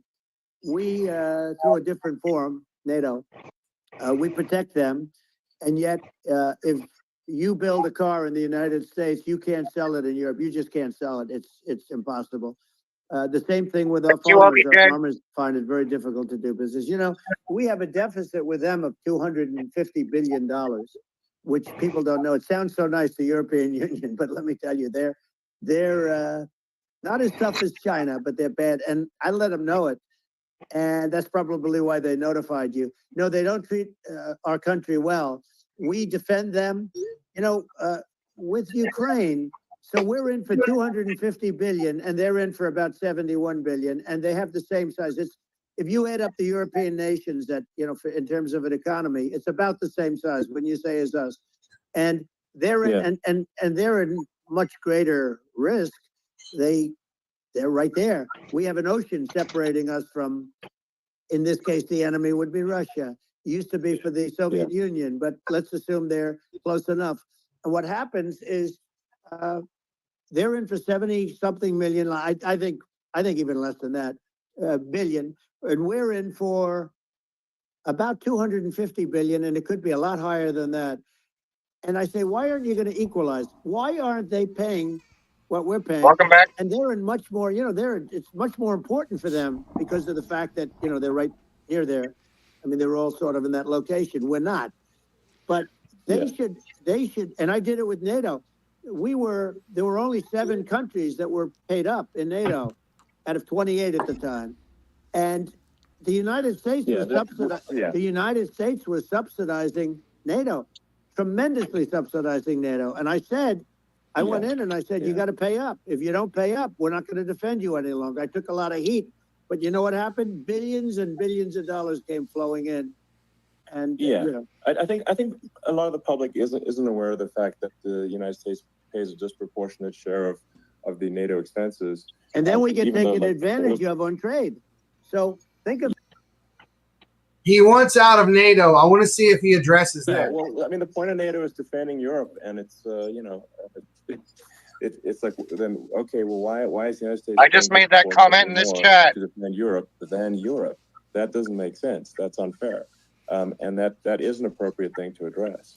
Well, you know, when you talk about cost cutting and savings and everything else, I mean, honestly, look, there's nobody that feels worse about the Ukraine situation than I do, because I know it would have never happened. I know Zelensky, he was very honorable to me, because when they went with the Russia hoax and they said I had a phone call with him, he said it was a perfect phone call. It was a great phone call. He could have grandstanded and, you know, said, oh, he was very threatening. He said, no, it was a very nice phone call. I called him up to congratulate him on his win, and you end up. Hi, everyone. Hi, everyone. Lunatics. You know, I was talking about the difference from the people within and the enemies on the outside. In many cases, the people from within are more dangerous to our country than the Enemies, Russians and the foreign Chinese. and domestic. You're not going to have a problem with them. You're going to do things. Yeah. You got to remember that the Ukrainian troops burned a life-size, like, cardboard cutout of Donald Trump on TV. They didn't do that without Zelensky's, not without Zelensky's approval. And also, that phone call that he said, that Zelensky said was a perfect phone call. Zelensky's campaign was funded by Igor Kolomoisky, the same guy who owned Burisma Holdings. It was the gangster that paid both him and paid the Bidens, with all that money flowing from Privat Bank to Biden Inc. So Zelensky was never innocent in any of those deals. Yeah. Now, they've taken advantage of us incredibly, but you're going to do things with the right person. Yeah, well, I think it's obvious that you're a believer in an app. In the first half of a question, he would have walked out. He would have said, "Where am I? Where am I going?" So anyway, but no, he wouldn't have this. That's true. Not a lot of people would have this conversation, but you know, we cover a lot of territory. But the beauty is that you know, we can have a conversation, and I'm able to get it out without, because I get treated unfairly. This is a really big point. You can actually have a conversation with you. Yeah, it's nice, isn't it? That's actually true. It's like not, it's not possible. That's true. This is like talking to an NPC. No. So it's just impossible. Well, That's it, Eddie. We need a man. Hit the pause button. Who's unbelievable. That's a huge point. For so long, legacy media has been stopping presidential nominees, and I guess just any political candidate from being able to talk directly to the people. Now, in this point, Elon Musk is the only one talking to Trump, but at the same time, he's been encouraging this freedom of speech and bringing people in their positions into the space to be accessible by everyday people like you and me, right? Like, we're not in this conversation as in speaking to him, but we're actually able to hear this unfiltered, which I think is a beautiful thing. And Elon Musk has done a beautiful thing by encouraging this. So good kudos to you, Elon. No, you're right, Maurice. I mean, it's all about the conversation. You know, we are so divided politically in this country, and nobody wants to talk to each other, even if you have a different opinion than each other. That's why I rather talk to people that disagree with me than agree with me. I love talking to people that agree with me, but I'd rather talk to people that disagree. And the fact that Elon Musk made that switch, he's a libertarian, but he moved on and he opened his eyes. And when he had pretty much the FU money to buy Twitter, like he just threw it out there and he said, no, you're suppressing people's free speech. So he did. It was awesome. I love him for that. And the fact that he's talking to Trump right now, and they do have differences of opinion, slightly, with energy and stuff like that. But Elon understands that you can't just. Even if it feels like a basic conversation, because it feels like a basic conversation to me. But the thing is that there's a lot of people listening to this that haven't heard a lot of his rallies, and they haven't heard a lot of his stances. So he's actually able to bring people into the generic. Actually, you know what? Instead of it being the mainstream media narrative that's being pushed right now, people are actually hearing Trump's stances, because this is actually one of the things that woke one of my family members up from their Trump derangement syndrome slumber, right? I was able to show them what the mainstream media said, and then I showed them what he said. No, it was in reverse order, excuse me. I showed them what he said, and I was like, well, what do you think about that? And then I showed them what the mainstream media said, and they're like, wait, hold up. Like, that doesn't make any sense. Now we actually have access straight to the source. So I again, Elon Musk, good job. This is a brilliant idea, even if to me it seems basic. And we owe Elon a little bit of an apology, because about a month or two ago, we were all wondering why in the hell he partnered with GARM and all that kind of shit, and just trying to find out it was a setup, and now GARM is gone. Gone. Yep. And because they couldn't go toe to toe. But let's not forget. Whatever you said. Let's not forget when Trump did the CNN interview, and they kept fact checking him during the middle of his interview or whatever it was. I listened to that on X, and it was like, it was all terrible. Not on X, but on Sirius on my truck, because I was driving. But they just kept butting in, and they wouldn't let him say a word. True. Because that was like a year ago. In order to stop all the danger, all the dangers. Well, guys, listen, I just want to let you know real quick. I have to go. I have to get the kids to bed. We had dinner. We had my time. So I got to get them to bed. So I can't. Unbelievably look forward to with no problems. And we don't have meeting you guys on Friday. So awesome. Yeah. Doesn't make So sense thank that you. we don't. So Doesn't guys, matter. have a good Brother. night. You made a good little human there. All right, brother. We'll talk to you. Okay. Very much. I mean, Appreciate it. I kind of hopping on the excess regulation, but I think something that I think people can generally understand is that what happens with laws and regulations is that there's more and more of them every year, and unless there's a process to clean them up, eventually everything becomes illegal, and that actually it slows down the development of new technologies. I mean, if you take the sort of like, I think there's room for some reform at the FDA for improving the speed with which we approve drugs that could help save lives and improve people's lives. And I worked very hard on that. We got that down to the lowest number ever, and we got therapeutics approved in the FDA ever. that people can't even believe the speed. But I took them on. I don't think they like me too much, but I got things approved in the FDA at numbers that they wouldn't believe. And, you know, it's a very bureaucratic group. Actually, it's a fine group of people in many cases. I got to know a lot of them, but I was pushing them really hard for Regeneron, for so many different things that were really pretty amazing. But the FDA takes too long. It's 12 years to get a product approved. I got it down to 4, and I got some things done very quickly. But it's really something that is going to have to be worked on because it takes too long. It just takes too long. Yeah, it just takes too long, and it's you end up in the same with the approval, but it's just and so much money is wasted. Something that I think could potentially take months. That improves people's lives. I think, you know, but it also causes the cost of that drug to be astronomical, and you have to wait so many years before they're allowed to make a generic to make it affordable for you. I had a pill that I had to take. But yeah, exactly. But I had a pill that I had to take, just a flavonoid, a very super powerful vitamin, not some crazy drug. It's called Vasculera.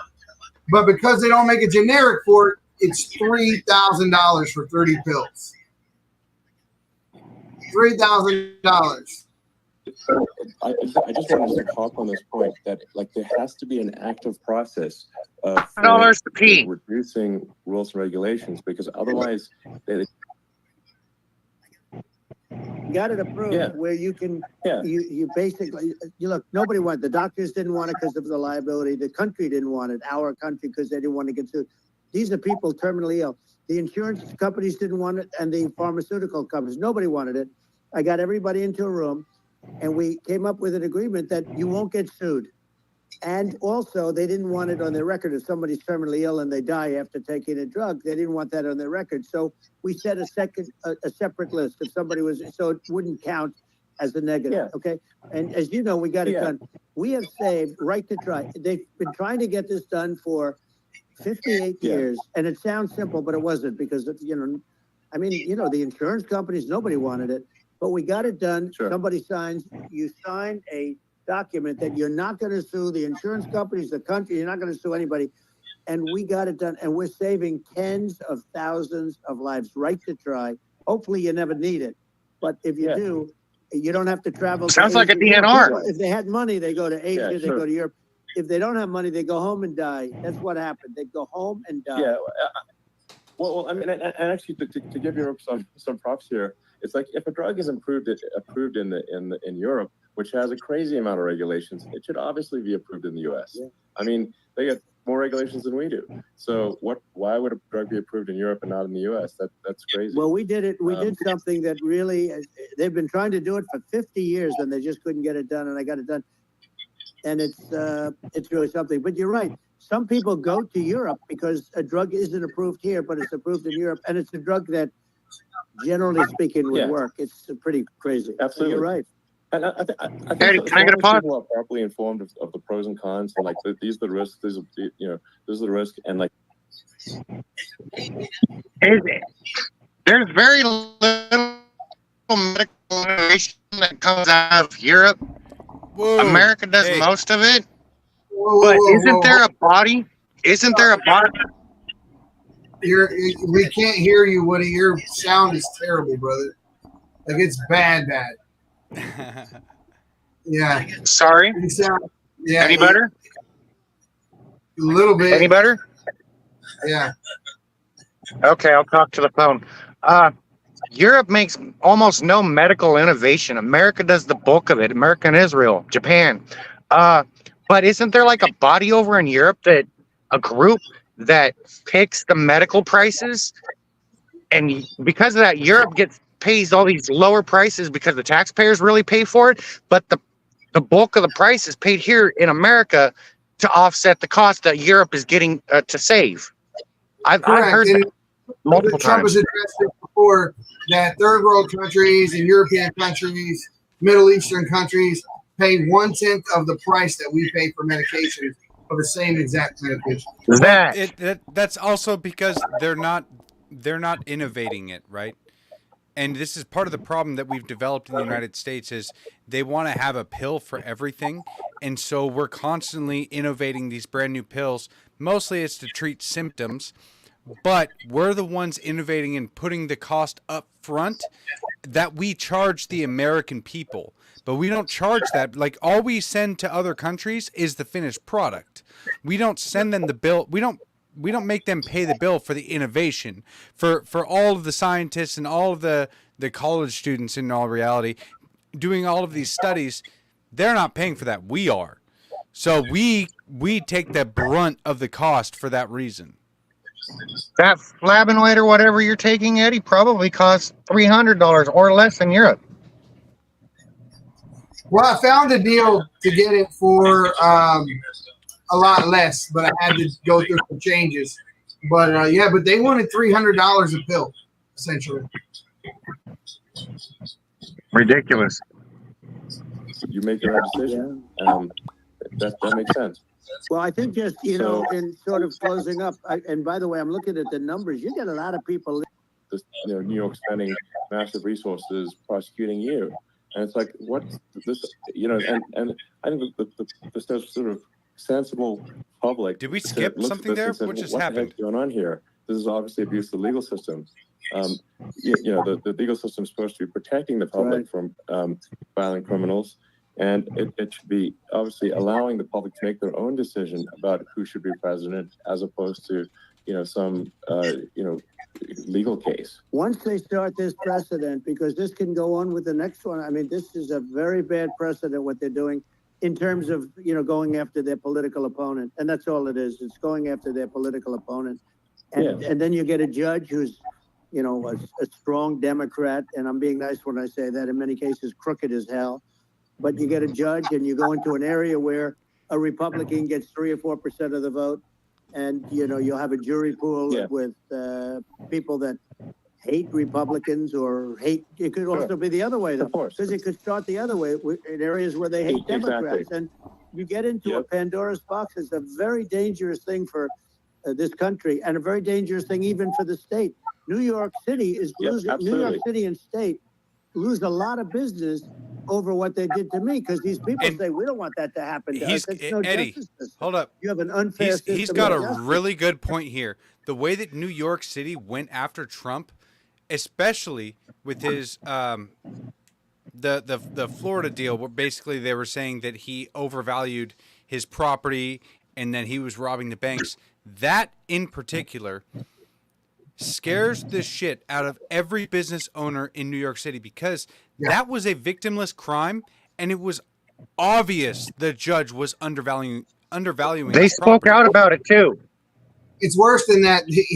They brought federal charges on a state level that's never been done in history.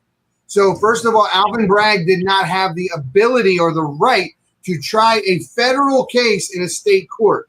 That's what he's talking about. And this is the same thing they did with Jack Smith. Jack Smith was never appointed. He was never affirmed. He never had the authority to try a case against Trump.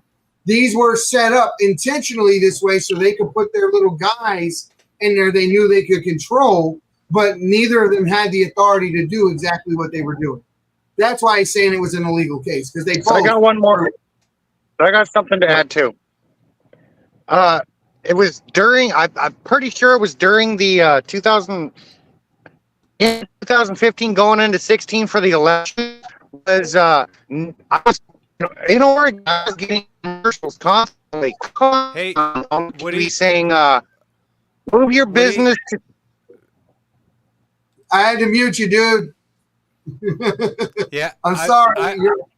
I hate to do this to you, Woody, but nobody can understand you because your internet's cutting out. So we're gonna have to cut you out. I'm really sorry, but I didn't know at all what you just said.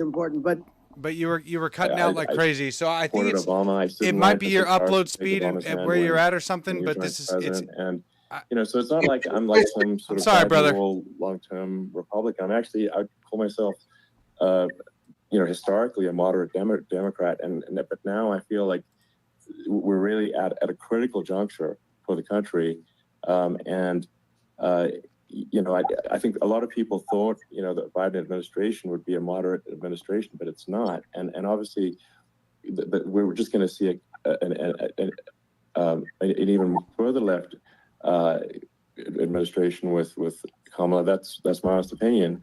I mean, her dad is literally. She was brought up as an actual. Her dad is a Marxist economist. You can Google it. I mean, it's not we're not making this up. That's true.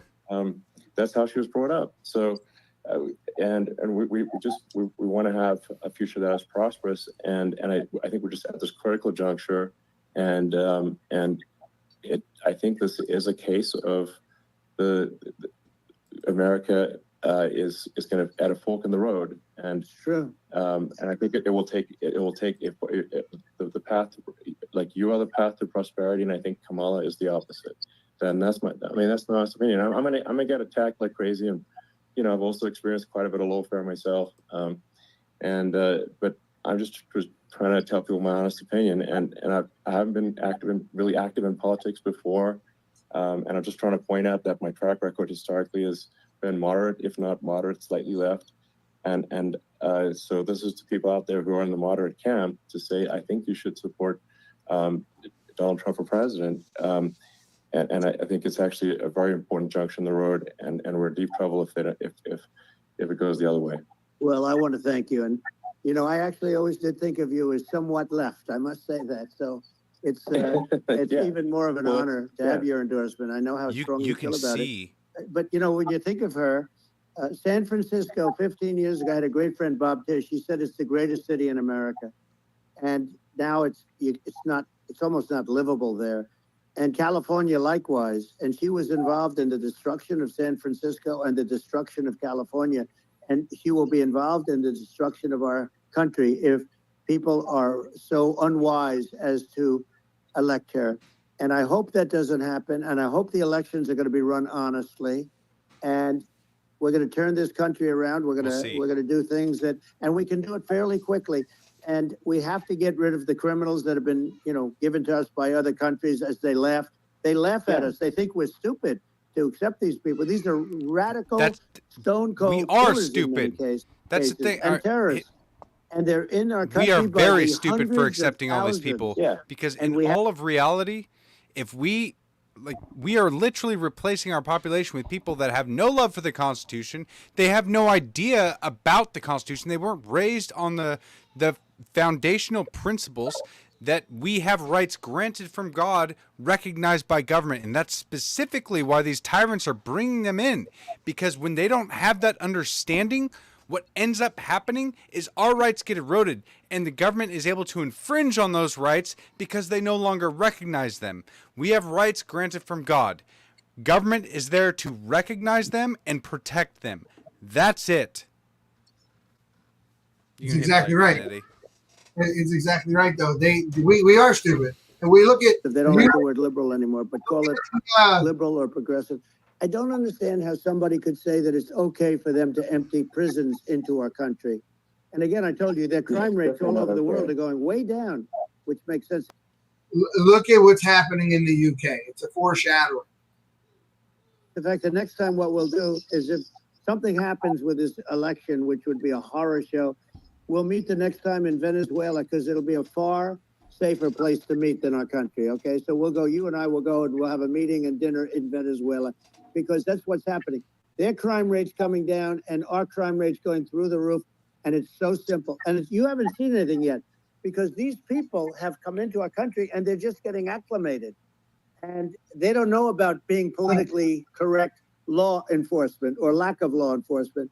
And our police, I have to just end with this. We have great police. We have great law enforcement, but they're not allowed to do their job. They have to be able to do their job without being destroyed.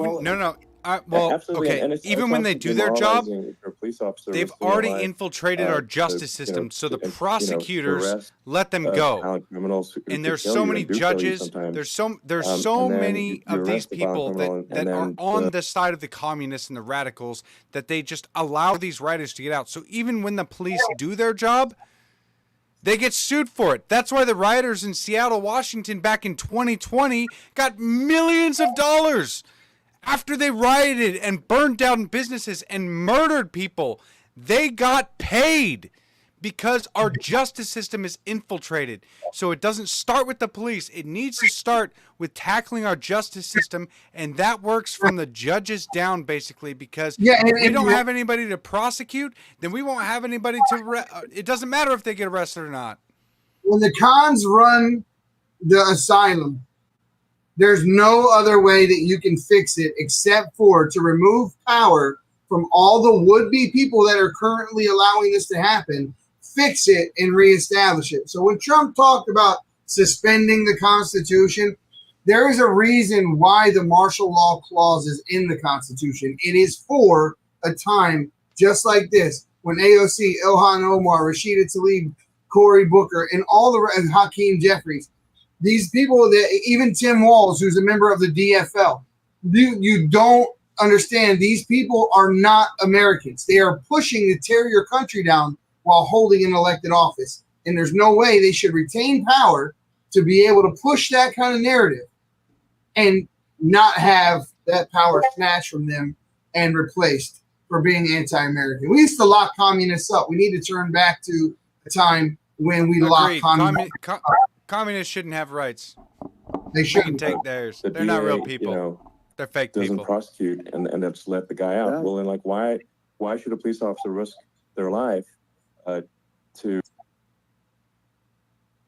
Yeah, we just cannot have a situation where our police officers are beaten up on camera by a gang of illegal immigrants, and then nothing happens to the guys that beat up the cops. I mean, and they're let out.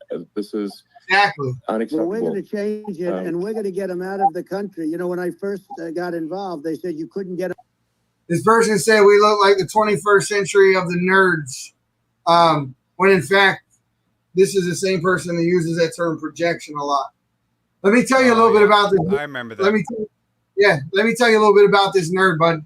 About 5 years ago, I was walking a level 4 prison yard.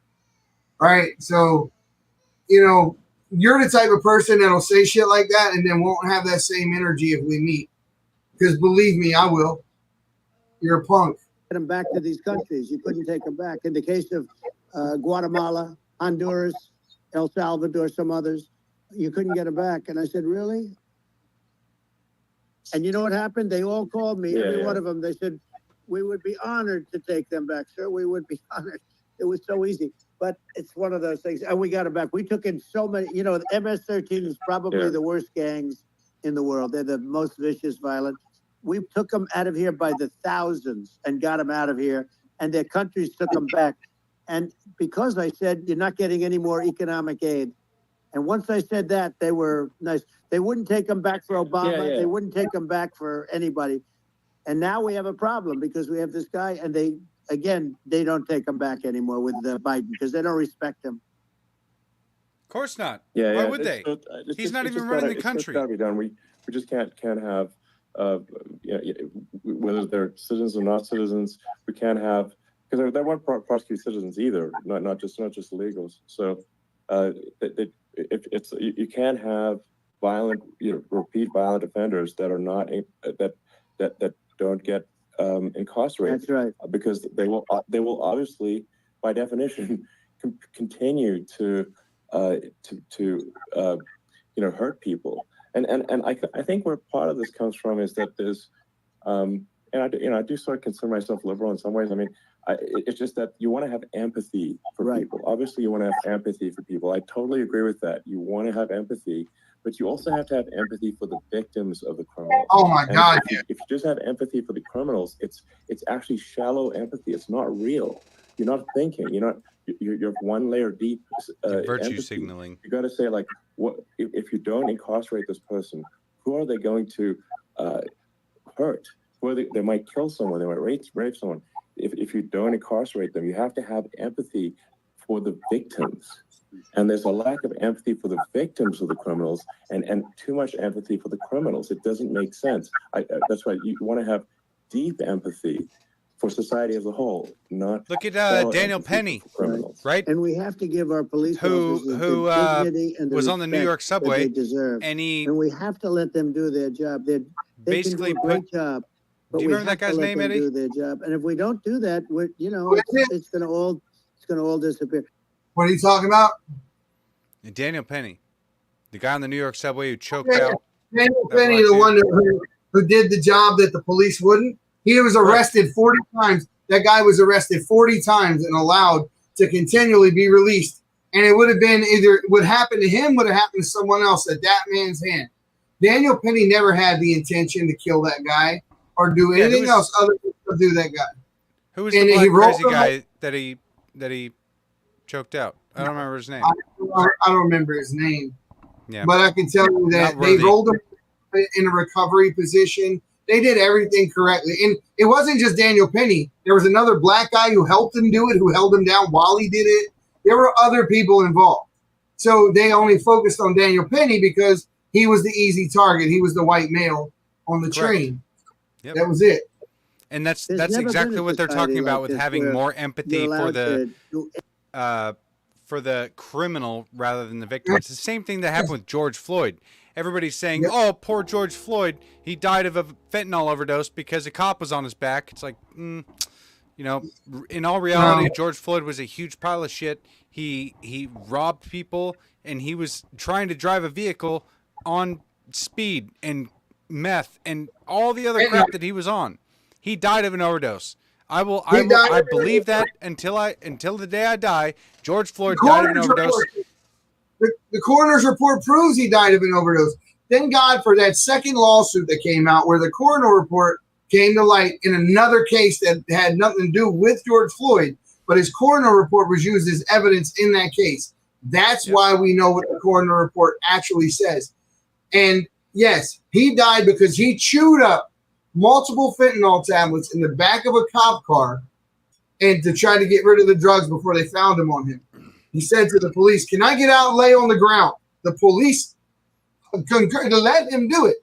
Let me tell you, as someone who's been in the back of a police car, if I was damn near ready to piss myself on the back of a police car, and I said, "Listen, man, I got to use the bathroom. I don't care if I go behind a dumpster, whatever. I want to piss in the back of this car. Can I get out?" No.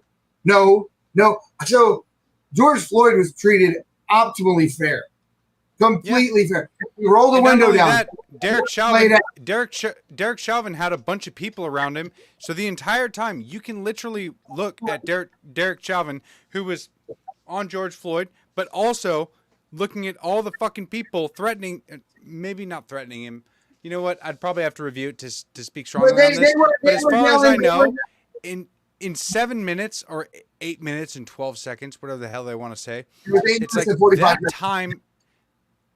that time would go by incredibly fast when all of your adrenaline is pumping because everybody around you could be a threat. That's why all the officers there were all looking around because people were yelling.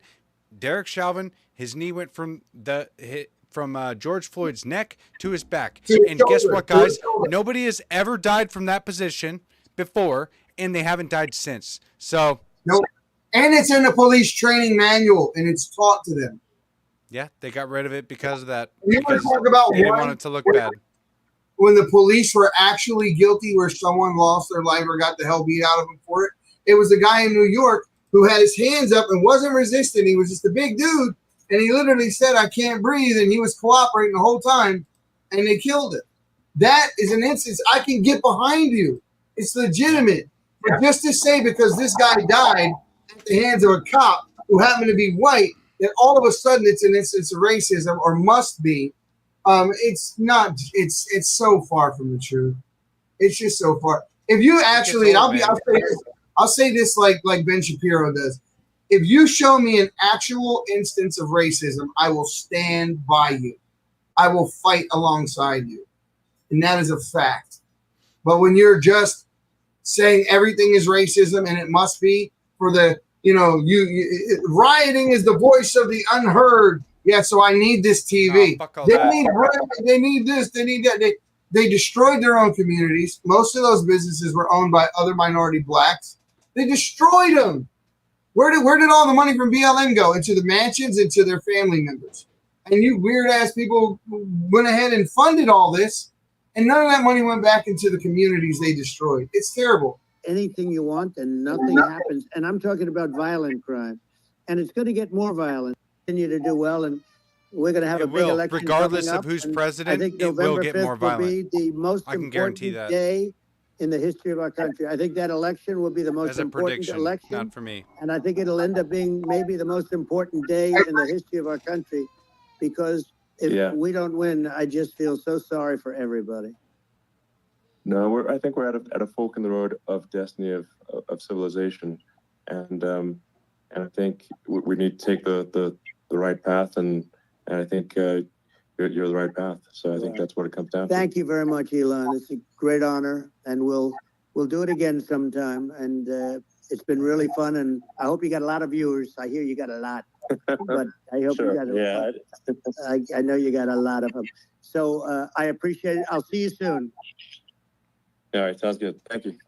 Thank you, Elon. Thank you very much. Bye. How about that? You know, he really treated that like a phone call. That's so crazy. Like he didn't treat that like he had 1.3 million concurrent viewers, right? Or I mean, I'm sure it was up above that at some point, but he didn't treat it like he had a perfect phone call. Yes, exactly. He didn't treat that like, well, you know what? Actually, it sure did feel like a rally for the most part. I don't know exactly what I was expecting, but it kind of felt like the same old with Trump. It did. I expected some deeper questions, some things that make him think. You know what I want to hear from him, and if I get the opportunity to ask him, I will. And I actually will ask him the questions that I know other people will hear. I want to know how we're getting 30 million illegals out of this country. That's what I want. We're going to utilize local police. We're going to fucking round those sons of bitches up. And it's going to take more than the federal government, right? This is going to be local police. This is going to be communities.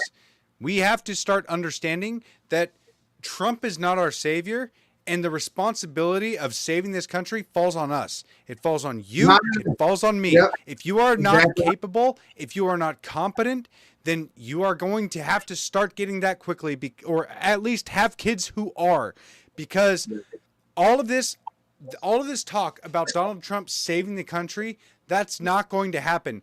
Donald Trump can do a lot. He is a good representative, but he is not our savior. We have to be our savior, okay? If he gets elected, or I should say when he gets elected, that's when the real work begins, and that's when you're going to start putting in more hours helping out your community and figuring out the best ways that you can help this country turn from this communist crap that we've been facing the entire time, or these past couple of decades, rather. Here's the thing, though. That's not going to happen until people understand what they're legally supposed to be doing. See, I'll take you back just for a second to the Travis Martin case in Florida, right? Trayvon Martin. I apologize. The Trayvon Martin case. 2012. George Zimmerman was in his community. It was a gated community, and he was on his neighborhood watch, and he was doing exactly what he was supposed to be doing. This kid was walking down the street. First of all, he wasn't a little kid. He was like 6'4", 200 some pounds. And they showed you this little kid eating Skittles, drinking iced tea. That was not what this was. So he asked the kid at some point what he was doing there. He called the police to report the fact that this kid was in there. He didn't belong there. He didn't live there. And it was a gated community. The police told him not to follow him. First of all, that's not up to the police to tell him to do or not to do. This is why we live in a free society. He continued to do what the neighborhood watch was supposed to do. He followed this kid, and he got to a certain point in his housing community. Trayvon Martin went around the corner and hid behind something. And when George Zimmerman came around the corner and didn't see him, he got bum rushed by that kid. That kid put him on the ground with his back of his head to the ground and was beating his head on the ground. He fractured his skull. He started punching him so hard he broke his nose. He fractured his skull. You can hear from the phone calls. There's no video of it. There is eyewitnesses of it from the phone call while the lady was on the phone with the police, what she was saying. Not only that, when he was able to wrestle the gun out of his waist and get the shot off, he got one shot off. Shot this kid one time, and he should have. His life was in danger. He was being beaten mercilessly. That was what he was supposed to do. It's what anyone is supposed to do. Yep. So when he was walking, Trayvon Martin was walking this thing, doing, he was on the phone with his girlfriend. Now, that same girlfriend took the stand, and during her testimony on the stand, she testified to a bunch of things that ended up later on being found out not to be true. They were trying to paint a picture of this kid that wasn't true. He had done this before in communities. He had robbed garages. It was an MO of his. This is exactly what he did.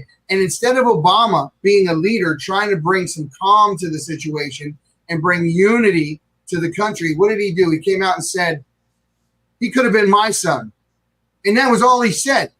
Keep in mind, this is the same Barack Obama in leading up to the presidential race in Senate.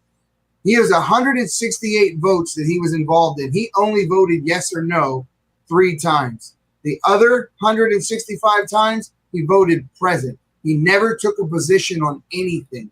He never even won that Senate seat in a race. The Senate seat that he occupied was abandoned by someone else who tried to run for another office. When that person came back to reclaim their seat, he protested and wrote letters of protest to get that person thrown off the ballot. So he never won an election.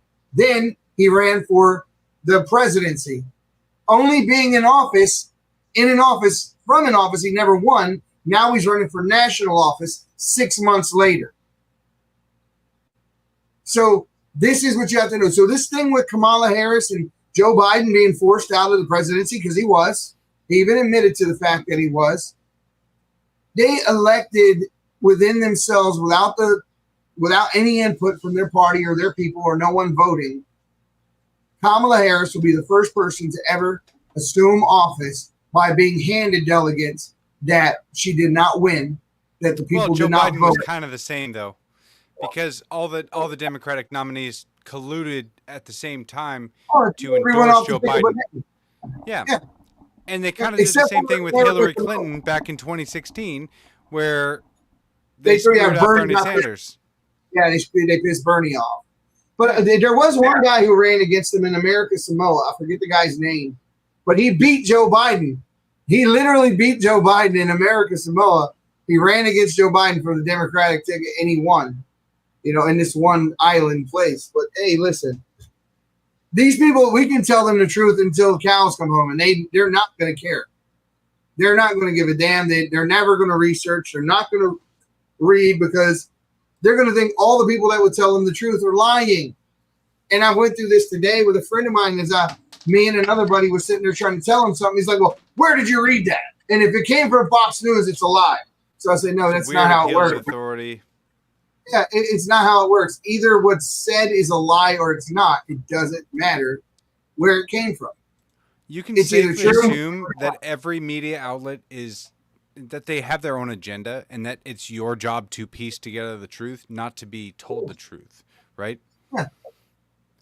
So when people have that mindset that, well, that came from your team, not mine, that's one of the things that independent free thinkers, patriots, they don't always fall into that category. Now, I know that as a knee-jerk reaction, you can believe things that you hear from One American News or Fox News, whatever the hell your source is, right? Your knee-jerk reaction is to believe it, but as long as you go into that being skeptical, believing that, hey, maybe they have an agenda, because all of them do. All the mainstream media outlets, they definitely have an agenda. So you have to go into it believing that, okay, this isn't the full truth, so I actually have to seek out other sources to see what they're saying as well. And a lot of free thinking patriots actually do that. And that's what helps us find the truth. We're almost never told the truth. So now what you hear is their interpretation of the news. Which is why I printed out the affidavit for the search on Mar-a-Lago, and I have that conversation with full authority. What people don't understand, and let's talk about that for a second. Let's just talk about how some of the things that they did to Trump, where they screwed him over. The Fourth Amendment says that if the police bust into your house, they have to know what they're looking for specifically. Not only that, they have to tell you where they're going to search in order to find it. and it has to be spelled out in that warrant. There's no such thing as a general warrant. A warrant where it just says, I'm just going to go search Maurice's whole house and see what I find. That does not exist. That is a violation of your Fourth Amendment rights. So when Trump's lawyer told him, I'm going to walk with you to each room to see what you're looking through and what you're taking, that's what's supposed to happen. That's exactly, if they come into your house and bust your house today, and you have the right to walk with them to each room as they search and look at what they're searching and what they're doing. That's the law. I know a lot of people don't understand that, but that is the law. That is exactly what it says. And they cannot violate that law. So let's talk about the fact that Trump was negotiating with them on what documents he was going to keep and return. He showed them everything he had. They had already visited him several times.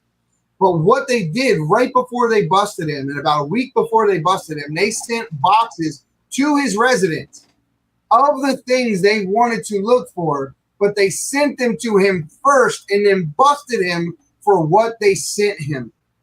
They staged the crime scene, and they got caught. They got caught doing it. The things that they've done, I mean, it's so outlandish. It's crazy the things they did to him. But they got caught. But they got caught with Russia collusion. Obama got caught with spying on his campaign. The problem is that nobody gives a fuck except for us. And this is one of the ways that you really have to understand that who actually wants to help this country and who doesn't. Because when all of these things have been revealed, and people still refuse to believe it or refuse to look into it or refuse to understand that, yeah, a lot of, actually the overwhelming majority of our country, of our government representatives, of our CIA, of our FBI, they're compromised. They're evil. They've done very evil things in the past and need to be abolished. We need a, oh man, I think we need a reset, but not like a great reset. All right. But we need like a new Declaration of Independence. And I don't like that I just kind of came to that same conclusion because I was kind of just winging it there. But in all honesty, we actually have to dig deep into these contusions that are in our country right now and figure out where the root of the problem lies. Because if we keep trying to attack these surface level problems, like right now, I feel like Kamala Harris and Tim Walz, I'm actually getting irritated sharing things on X about them because they're such unworthy candidates that I'm irritated that I have to share the bad things about them. If you have any sense, you should be able to find these things and understand that they're freaking terrible. But for some reason, she's apparently popular, according to the polls and according to a lot of other sources. But she's not. I don't know, man. I don't know. I don't know what to believe. That's the problem. I don't know what to believe because I don't want to get complacent, because I believed back in 2020 that Trump was the most popular candidate, that people would understand that Biden not actually campaigning meant that he was a terrible candidate, but they didn't. And I know that there was some trickery going on, right? There was some fuckery happening. And it was helped push Biden over the edge. But why wasn't there 100 million patriots coming out? There's at least a third of this country that believes in Donald Trump.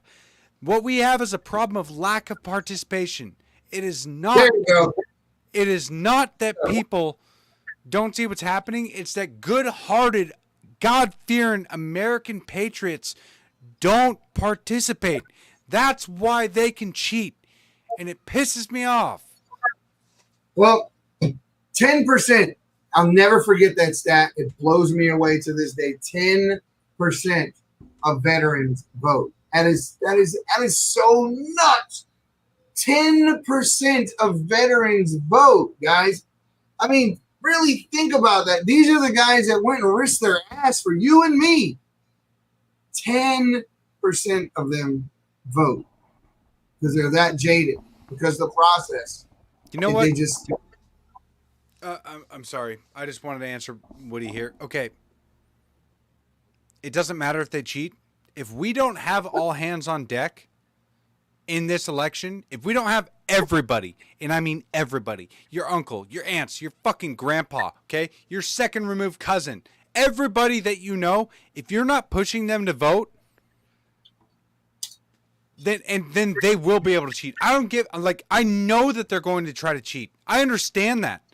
What we need is everybody who can to knock off the shit with their black pill and, oh, my vote doesn't actually count.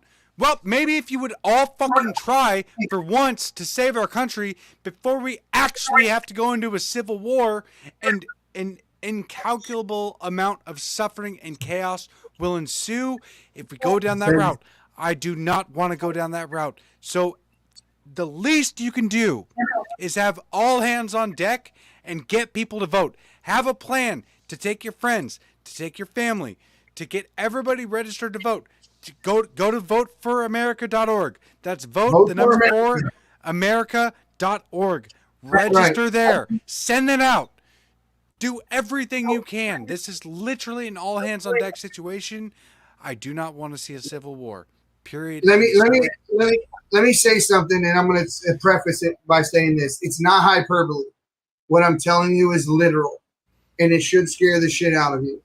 If Hitler was alive today, if Hitler was alive today, and he had agents inside of the United States, inside of our government, inside of our legislature, and our state level, federal level, whatever the case may be, and you found out what they are, who they're taking orders from, where they're getting their money from, and they are trying to take away your rights, throw your constitution in the trash, essentially take your country over, and they're foreign agents.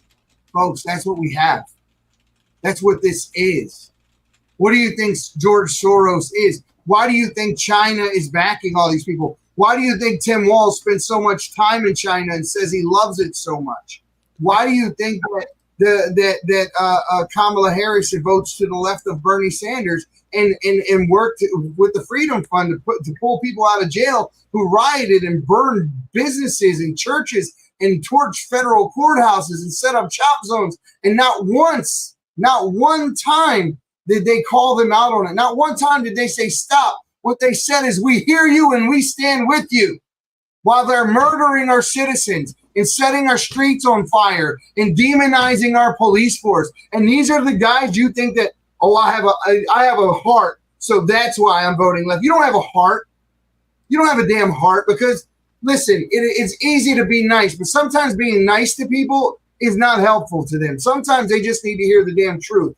For one, you're not a woman, you're a dude. Go get help. Second thing, you need to make sure these people are not indoctrinating your children in the classroom, filling your schools with pornography, telling you it's illegal on some level. Let me tell you, if they do this to my kid, I don't give a if it's legal or not. I'm going to act exactly how any parent should. And the problem of why this is still going on, why this is still happening the way it is because parents aren't acting the way they should.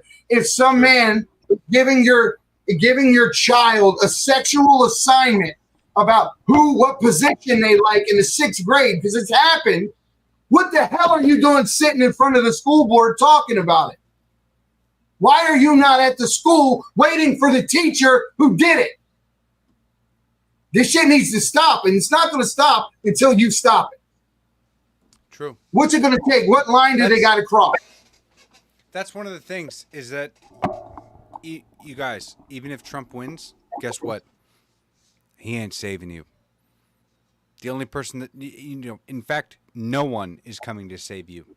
Period. Absolutely not. And the revolution will not be televised. Period. Even if it's going on outside everywhere, you're not going to see it on TV.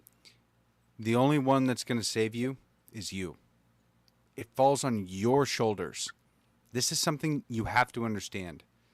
That if you do not take it upon yourself to save this country, and we do not have that en masse across the country from God-fearing, gun-loving patriots, then our country's going to fall. Even if Donald Trump gets elected, look what they did to him in 2020, right? They handcuffed him. They stopped him by releasing a virus that completely stopped the world and turned our own citizens against us. It turned all of these weak beta males and Karens to be reporting their neighbors for having a couple of their family members over. You guys have to understand. No, Woody, I don't believe it was a bioweapon. Okay, I mean, technically, yes, but the weapon was the media. The weapon was the fear. It was not actual. It was not coronavirus. It wasn't killing people. It had a 99.92 or 98. Like basically, it was like 0.2% chance you die. The weapon was not the virus. It was the fear of the media that they induced into the population. They turned us against each other because of fear, because they used all of the weak, pathetic people out there. And this is actually one of the reasons why I started speaking up, is because I thought I could live my own life and say, fuck all these tyrants. I'm not going to listen to them. I don't really care. And then I saw a lot of men that I respected cave. And I saw a lot of people turn on each other that I never thought would happen. And so all of a sudden, I was like, oh, fuck. I have to do something about this. That it is the only option that I have to fix this, is to start speaking up and understand that I have to inspire people, and I have to do everything in my power to fix this country. And I may not be able to do it by myself. I actually, you know what? I know that I can't, but I'm going to do my damnness. Just saying. Well, here, dude. I mean, this is exactly why we tell you, and I'll say it again. I make this pitch on every single live we do. Guys, it takes $10, $5 to join our locals, $10 a month. Subscribe. If you believe in what we do and you're on here every week and you're listening to us and you vibe with us, do us a favor. It's less than a damn cost of an energy drink or a cup of coffee. Go on the Rumble channel, click that subscribe button. That's the reason why at the drop of a dime, I was able to head out to that Trump rally with Michaela and do those things I was able to do. Thank God for people like Smoking Gun Coffee, who just, I can't say enough good things about these guys. Look what they did for us, right? Private labeling coffee and putting it out there. Get that coffee club. Go to smokingguncoffee.com. Go to the coffee club up in that link, and you'll see coffee clubs for the entire Patriots Prayer. You can get the Patriots Prayer one. You can get the Conservative Corner one. You can get Alexander 360, which one you want. The thing is that we need to move as one. I talk to a lot of creators on X, a lot. Cartier Family, Dan Nunn, just to name a few. There's a lot. And they ask for help and they reach out, hey, we're having this problem. We help. We get on. We do lives with them. They come on our show. We do because we move as one. We want to support one another. Guys, if you're not out here fighting like we're fighting, if you're not in the faces of these people, and we will be there. And we'll go wherever we absolutely can go to get the job done. But we can only do that. We're not the Daily Wire. We're not any of these guys that have all this money and all these advertisers backing them. You know, that's going to change shortly. We are pushing the limits now. I'll tell you what, we're never going to be like the Daily Wire, because we never ever started out with all of that money to fund our advertisements. No, we started out because we believe in a mission. That's, you guys, one of the reasons why this show is called the Patriots Prayer, and this is kind of something that I adopted. Because I know that Eddie started the Patriots Prayer before I was even here. Eddie's been working on this for years because he believed in a mission, right? He believes that God's voice has spoken to him and that he has to do his part. I heard that calling a little bit later. But we, as of right now, have to appeal to heaven, because the task ahead of us is equivalent to David and Goliath. And that it is going to take all of us to embody the values of David in order to take that behemoth down. Yeah. It is going to be incredibly difficult. And understand this, that if Trump gets elected, or when Trump gets elected, that's when the real work begins, and that's when the hard part starts. Right now it's easy. We're talking. Okay? Right now we're talking. We're gaining support. We're trying to do everything we can to get ourselves in a position to affect this change. But understand that there will be hardship coming regardless of who's elected as president. But if Donald Trump, like best case scenario, Donald Trump wins, that's when the real work begins. That's when it falls on our shoulders to start taking action. Now, it's like this, though, guys. And we can go as recently as what happened to Tulsi Gabbard. Tulsi Gabbard spoke out against the Biden administration. Now she's on this Quiet Skies program. She's listed as a domestic terrorist. Are you kidding me? Because she criticized Biden? Fuck Biden. That's how we all feel. Yeah. That's how every one of us feel. But here's the thing that I won't do, unlike the left. I will never cheer on someone trying to kill him. I will never cheer for some lone gunman somewhere taking a shot at him. Regardless of how I feel, I think that he's lone gunman. Just right, one. But, that's the other thing. But here's the thing. He belongs in prison, guys. But as long as he holds that office of president, he represents my country as much as I don't like that. One of the worst things that could ever happen would be if something were to happen to him while he holds that position. It's not good for any of us. So we aren't like them. We are not them. And in an effort to fight them, I don't want to become them. That's what they do. In an effort to fight racism, they become racist. In an effort to fight classism, they become classist. They don't know what a woman is, but they want one as president. You know, they're ridiculous. The things they say are ridiculous. Listen, they wanted to get rid of a fictitious black woman off of the grocery shelves on a syrup bottle, but they wanted to put a fake woman on a damn Budweiser can and call it okay. Come on, man. Drop the elbow on them. Fuck these guys. All right, seriously though, these leftists, these communists, they need to be defeated, and it's pretty much time for no remorse, no holding back. It's time to go. So let's do it. You're at war, and that's not that's not a simile. That's not a metaphor, guys. We are at war. They're coming for your kids. They're coming for your house. If we lose this election, oh my God.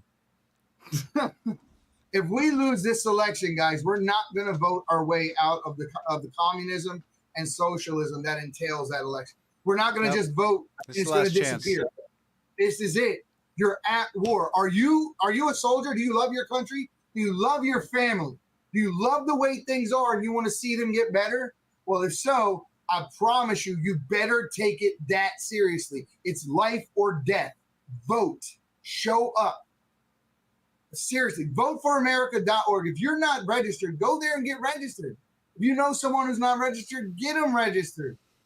And just do your part. I'm gonna be counting ballots. You think I feel like counting ballots in a little stuffy room? Hell no, I don't. Especially I'm gonna have to take time off work to do it. Okay, but I'm gonna do it. Why? Because it's necessary. Because if I don't do it, a liberal will, and I don't trust them. I don't trust them. The one thing is I can tell you between you, me, and God that I will not do anything out of line when it comes to whatever's on that ballot. That's what's going to get recorded, whether I like it or not, because that's the kind of integrity I have to have in order to face my God. They have no God. They believe in nothing. Damn it. I tried to take a screenshot because we had 1,776 viewers, and I just we need 80 y'all to leave real quick. No. Dang it. I thought that was the right button, but I just screwed everything up on my entire. I wish I was more.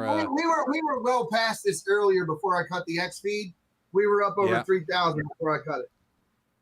And then I seen, Cartier and them up there at 12,000. I'm like, we would have been there if we would have left it alone.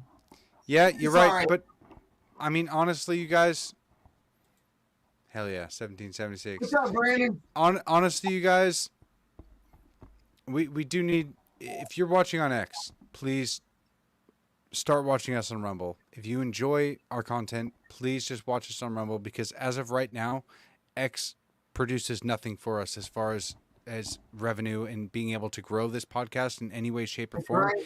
And our mission is slowed drastically by just it's the platform, right? The platform on X does not have it.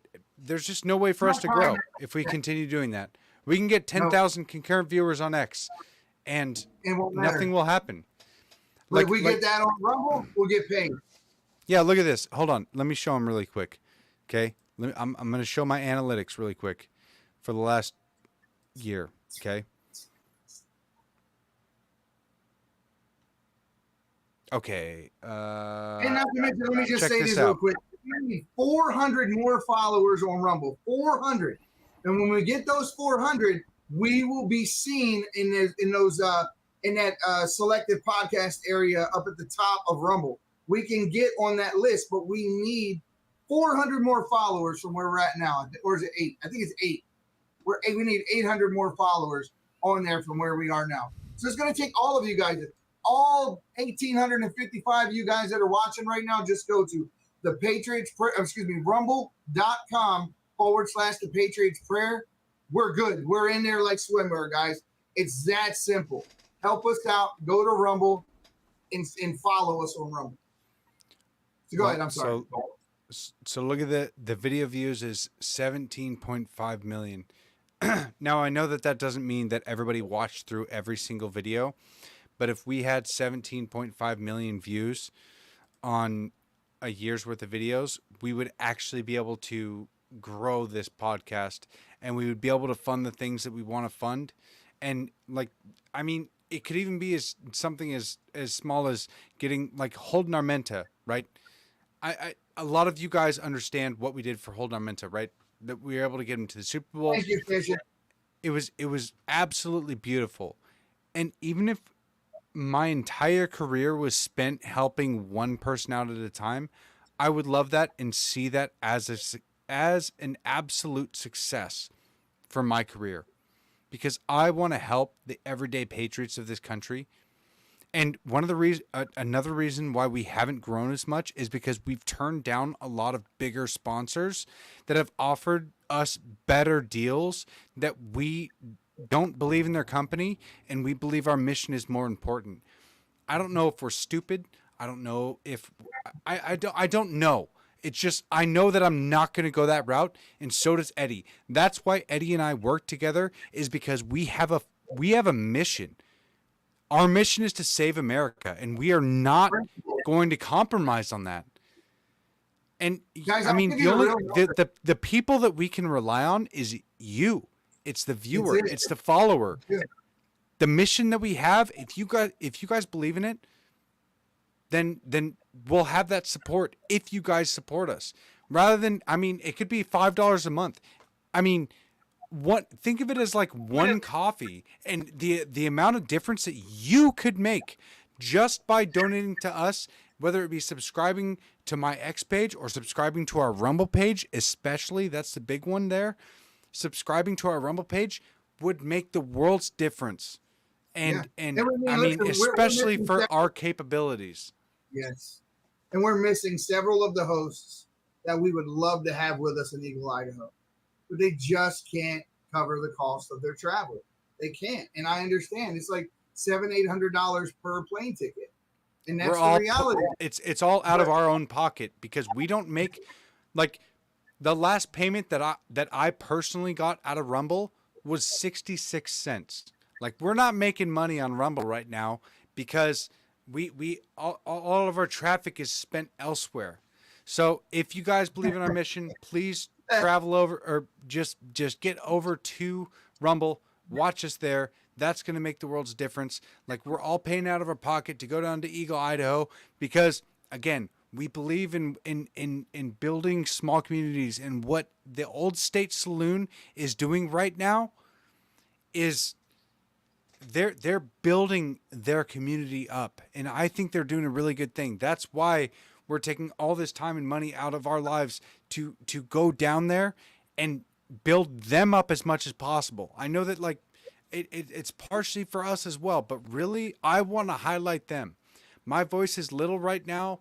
Eddie's voice is little right now, but we're going to grow. We will get bigger. And hopefully as we get bigger, we can build up places like the Old State Saloon, that we can build up voices like Holden Armenta's parents, where they stood strong against cancel culture, against everything that they faced, against hundreds of people calling their jobs and calling for their firing. They said, no, my son did nothing wrong. I want to inspire more people like that. I'm not saying that I inspired them, but I wanted to highlight the fact that they did that, because that's a beautiful thing to do. And to have that strength, that competence, and that willpower to stand against the mob is what we need to fix this country. Mm-hmm. Yeah. If we just realize that we are one, it's all it takes, people. We're one. And somebody asked me why. Look, Maurice. So I did this, right? Somebody asked me why I covered that one guy's face right there. Yep. That's a story. It's a sad story, really. Unfortunately, it's just one of those things where, like, we thought we could work with someone, and it turned out that we couldn't. You know, when Eddie and I met him in person, we decided that we needed to go another direction. So that's pretty much it. You know, we gave him the entire Skin of the Game brand. We did everything we could to set him up for success. It's not because we hated him. It's just because we both realized that going into business with Anthony, it wasn't the case. We couldn't do it. Do not be unequally yoked to one another. There's a reason why God said that. If you get into business with someone who does not espouse your same values, you are going to be fighting an uphill battle to do everything you want all the time. And there were just some terrible things that took place and terrible things that were said and a lot of very tense situations that didn't have to be. And so we just decided to go another way. That's it. I don't want to say anything else more negative about the guy than that. But yeah, it turned out that we were 100% right. Our judgment on this one was spot on. And we did set him up for success when he left on his own. And there's a reason why you probably don't know who he is, because he didn't go anywhere with it after we gave it all to him, including the website. I created this entire brand called Skin in the Game with logos and put it out there, and it was doing extremely well. I mean, extremely well. And we made it well. We were featured in the Washington Examiner. Glenn Beck was talking about us. You name it. We were all over the place.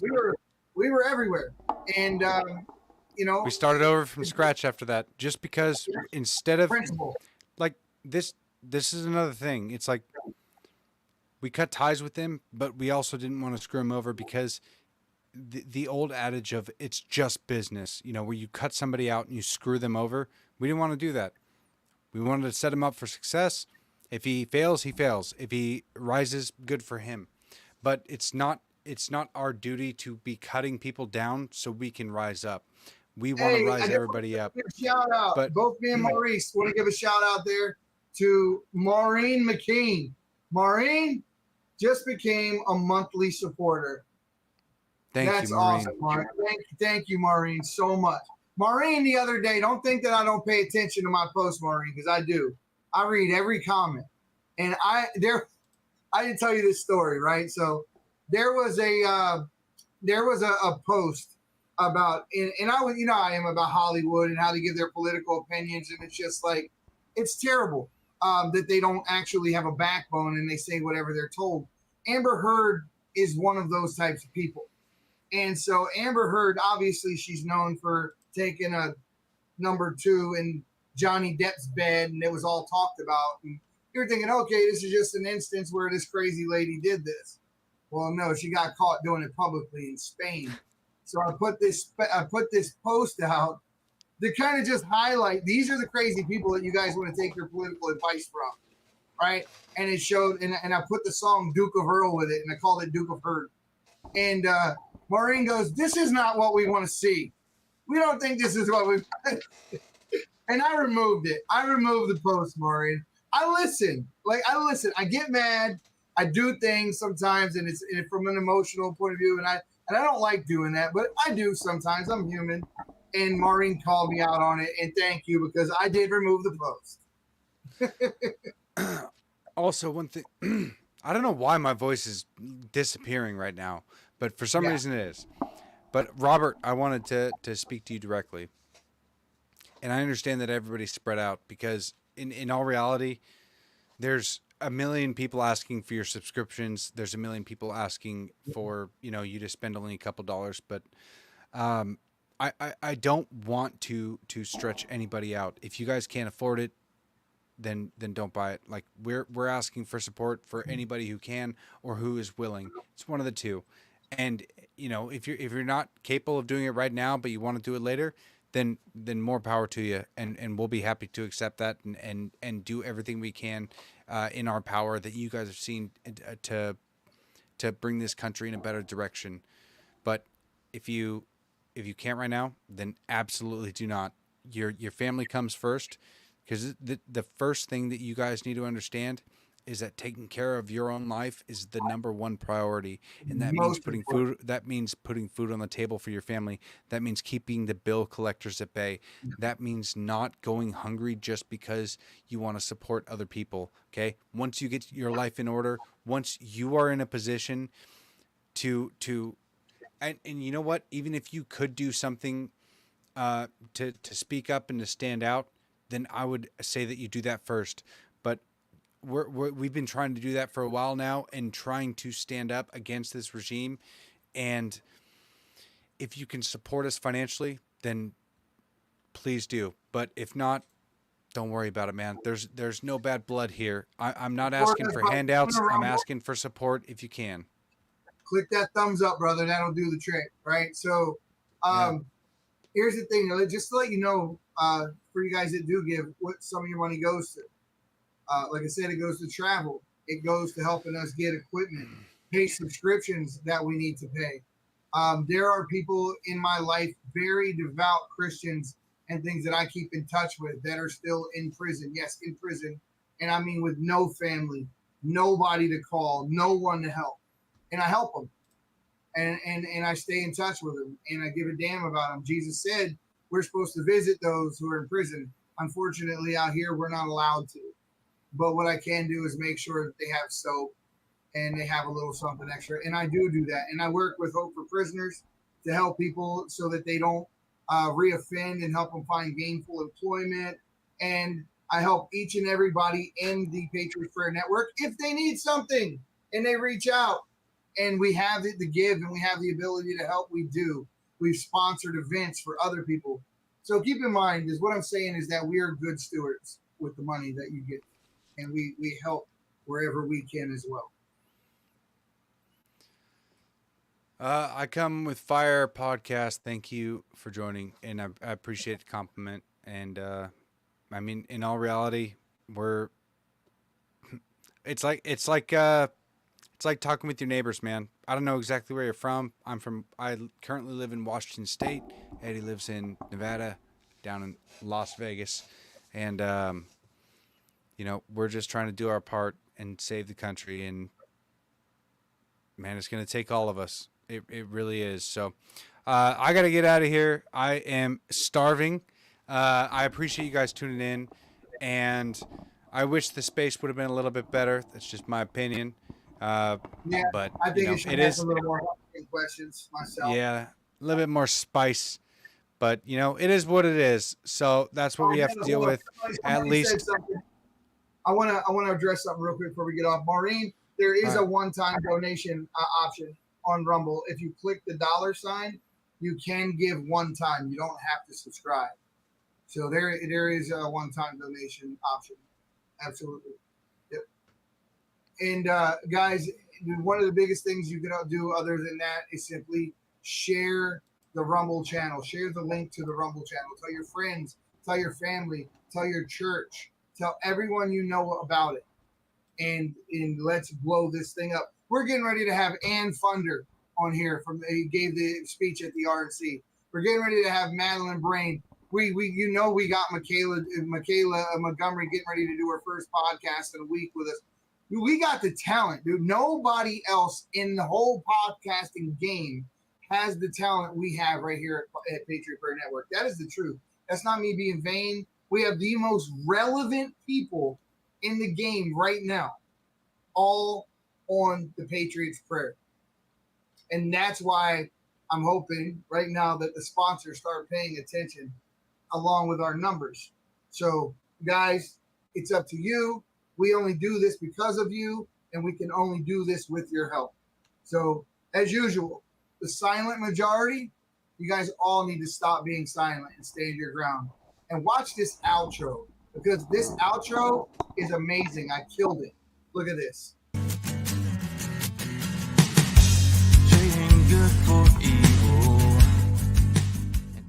This is the Patriots Prayer podcast. It's a tremendous show, one of the greatest shows in the history of the world. This is Bryson Gray, and you are watching the Patriots Prayer. Soon on the Patriots Prayer Network. Thank you all.